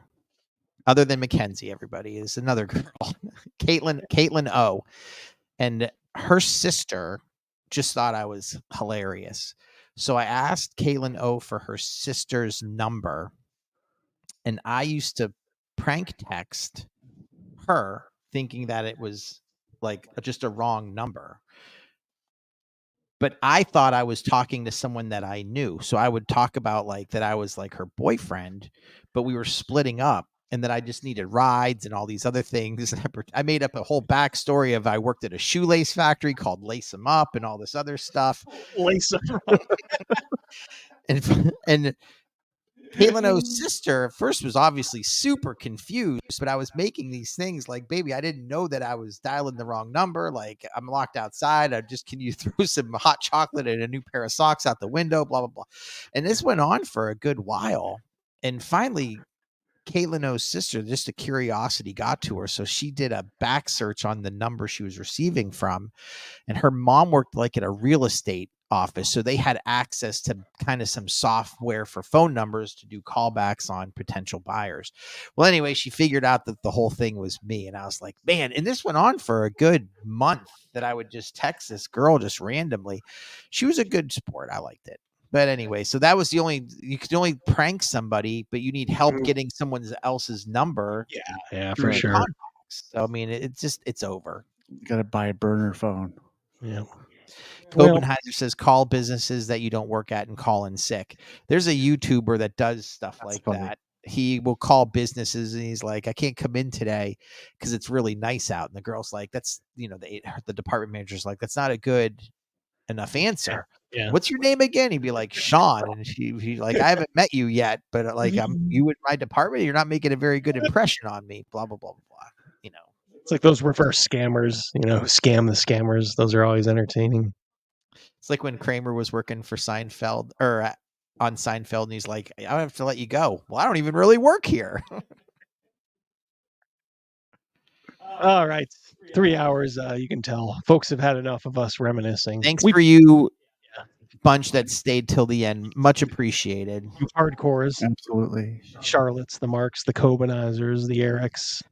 Not the someone who complained that we were ranting for so long and half the people went away. Ouch. I know. I didn't put it up. I didn't even comment on it. If I could borrow the voice of Jar Jar Binks. How rude. Rude. Also because, try doing anything, you like, for 3 hours. It's a stretch. So, yeah, surprised even some. That was L. L likes to do that. You have to understand, L. He likes to poke the bear. He does. He's actually pretty funny sometimes. He will. We are due for a L storm off, and then he'll come back and be like, "Hey, Double D, what's up?" And we will welcome him back with open arms. Always, Mike. Thank you. It was a good show. We enjoyed it. Charlotte, it's our pleasure to stream. We enjoy doing this, and we talk about it on Wednesday mornings when I send out my good morning texts to my friends. It's always like, can't wait to see you tonight. Right. So I don't know. We look forward to that. And tomorrow we'll shoot some texts back and forth saying about the show. Yeah. we'll go through. We're our own toughest critics. Yes. We go through and listen to them again. And I'm going to get a lot of Double D. Why'd you play the game show? Be like, I don't know. I wanted to. I wanted to. Yeah. Because it was funny. Woo! You couldn't tell this was. If I was gonna title this, and maybe I should, like, remember, like, in the 80s, when there'd be like a serious episode of like a comedy, and tonight on a very special Punky Brewster, it would be, it would be, of course, everybody always remembers the Different Strokes where, somebody tried to molest, what's his name? Gary Coleman's character, but Arnold, yeah. You're getting like this is like a very special episode. Nobody's trying to molest it. It's like for Law and Order in an ending that will shock you. Or bore you. I mean, I don't know, but one or the other. But yeah, you're getting some reminiscences. We lost some people, but so many people are texting in their own stuff, so we're not boring people. Right. We're getting. Well, this it's followed a stream. It followed this thought followed into other thoughts. Your childhood experience with your buddy pissing 4 feet from the urinal, long shot. That's funny. Yeah. Is the thing is there's two kinds of people in the world. There's people that hear that and automatically their first reaction is to chuckle and be like, that would be so funny. And then there's everybody else, and by everybody else, I'm talking about 92% of the population goes, ew, why would they do that? And it's like, I'm sorry you don't get it, but yeah, it's just that triggered me. Yeah, having your buddy just say long shot and step back, and just everybody like scattering as he was gonna piss, maybe on you, maybe it was gonna be on target. Well, this venue that you started up, Double D, is an opportunity for everyone to share those similar experiences that we have. I love reading these experiences that people have. Relating to some of our stories. I mean, some of these stories are freaking hilarious. Yeah, we'll go back through the chat and we'll see what we missed. I'm sure we missed some good ones from you guys. You've mentioned a handful of times in the past. If anyone wants to join in, they're tonight would have been a good night for that, huh? It would have been, yeah. Should have reminded me earlier. Don't be afraid to speak your mind, Rogan. Yeah. Next week's show will all be open calls. We'll give it to you. I always tell Mrs. Mouse, because she is so confused about these things. She cannot tell when I'm telling the truth, when I'm lying, anything. And I always say, like, there's a chance that Neil deGrasse Tyson might be on the show. Really? Yeah. Really? Joe Rogan. Seriously? I told her I was up for one of those, not the Ennies, but there was like an online, like YouTube award show. Oh, that you were. I said, well, I'm not. I said, I don't want to be like over exaggerate this, Mrs. Mouse, but like, I guess I'm nominated for like co-host or something. I don't know, but sidekick of the year. She's like, how are you on social media? I'm like, I'm not. I'm hearing about it. But there is some true stuff that I tell her. I'll be like, some people have asked if I have a Twitter account. They've asked Double D if I have Twitter. And I'm like, people just want to know what the mouse is thinking 24/7. I don't know what to tell you. I agree. Yeah. So people got to know. And it's not a fair stretch. Hey, that the Mr. Tyson person, he just might show up on the show someday. Who knows? Never know. We had some fantastic people hop in. Yeah. All right, let's end the torture, shall we? Thanks for the 25. Yeah. I'm done talking. I'm out. Bye-bye. Thanks, guys. We will have a much tighter show. Thank you for joining into this very special episode. Rambling. I got to do an AI Punky Brewster now. Yeah. I'm gonna do it, or maybe Arnold. What you talking about? I'll make Rogan's character just get leering at Arnold. Sideways now. His goldfish's name, the black one, was Abraham. Abraham the black fish. You got a memory on you. Don't mess with his memory. All right, guys. That's all. 3 hours. That's enough. Oof, boy, is it enough. To the 25 of you, you have all taken a half a step closer to the inner circle. I'm going to mark it down. The inner circle. Yep, I know. Congratulations. You're almost there. Just 125 more steps to go. All right. Peace. Good night, everybody. Hey, man, is that Double D? Yeah, man. Well, turn it up, man. Let's just go in and, like, kill all the orcs, right? They're the bad guys, who gives a shit? We just hack and slash and we loot their dead bodies, right? Hack and slash, kill them all, conquer the infidels. Boy, that campaign sounds like a barrel of fun, doesn't it? But I am telling you right now, that mother back there is not real. Somebody who's opening a refrigerator and leaning in, right, is the language of a woman. Somebody who's opening the refrigerator and being cut off halfway through that lean is the voice of a mermaid or a siren, right? This is not the face of the hobby anymore. And I think there's been mistakes made in years past where people assumed that D&D players were all, white dudes in a basement, which has been a faulty assumption for a lot of years and gets more and more false every day. And so it's, in my viewpoint, honestly, guys like me can't leave soon enough.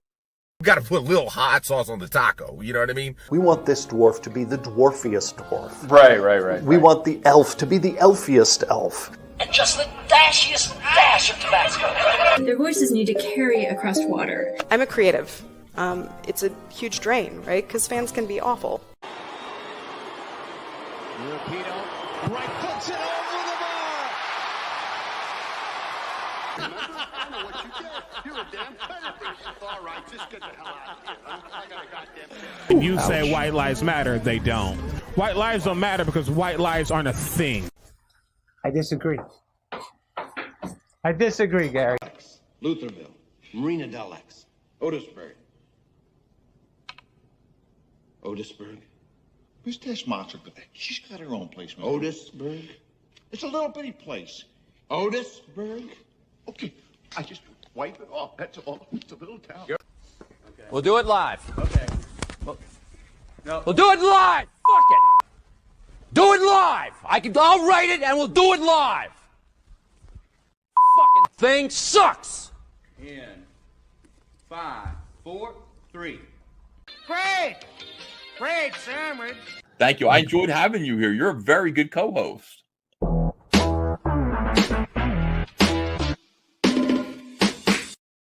About is the time payment plan. The time step. Hard. Long side.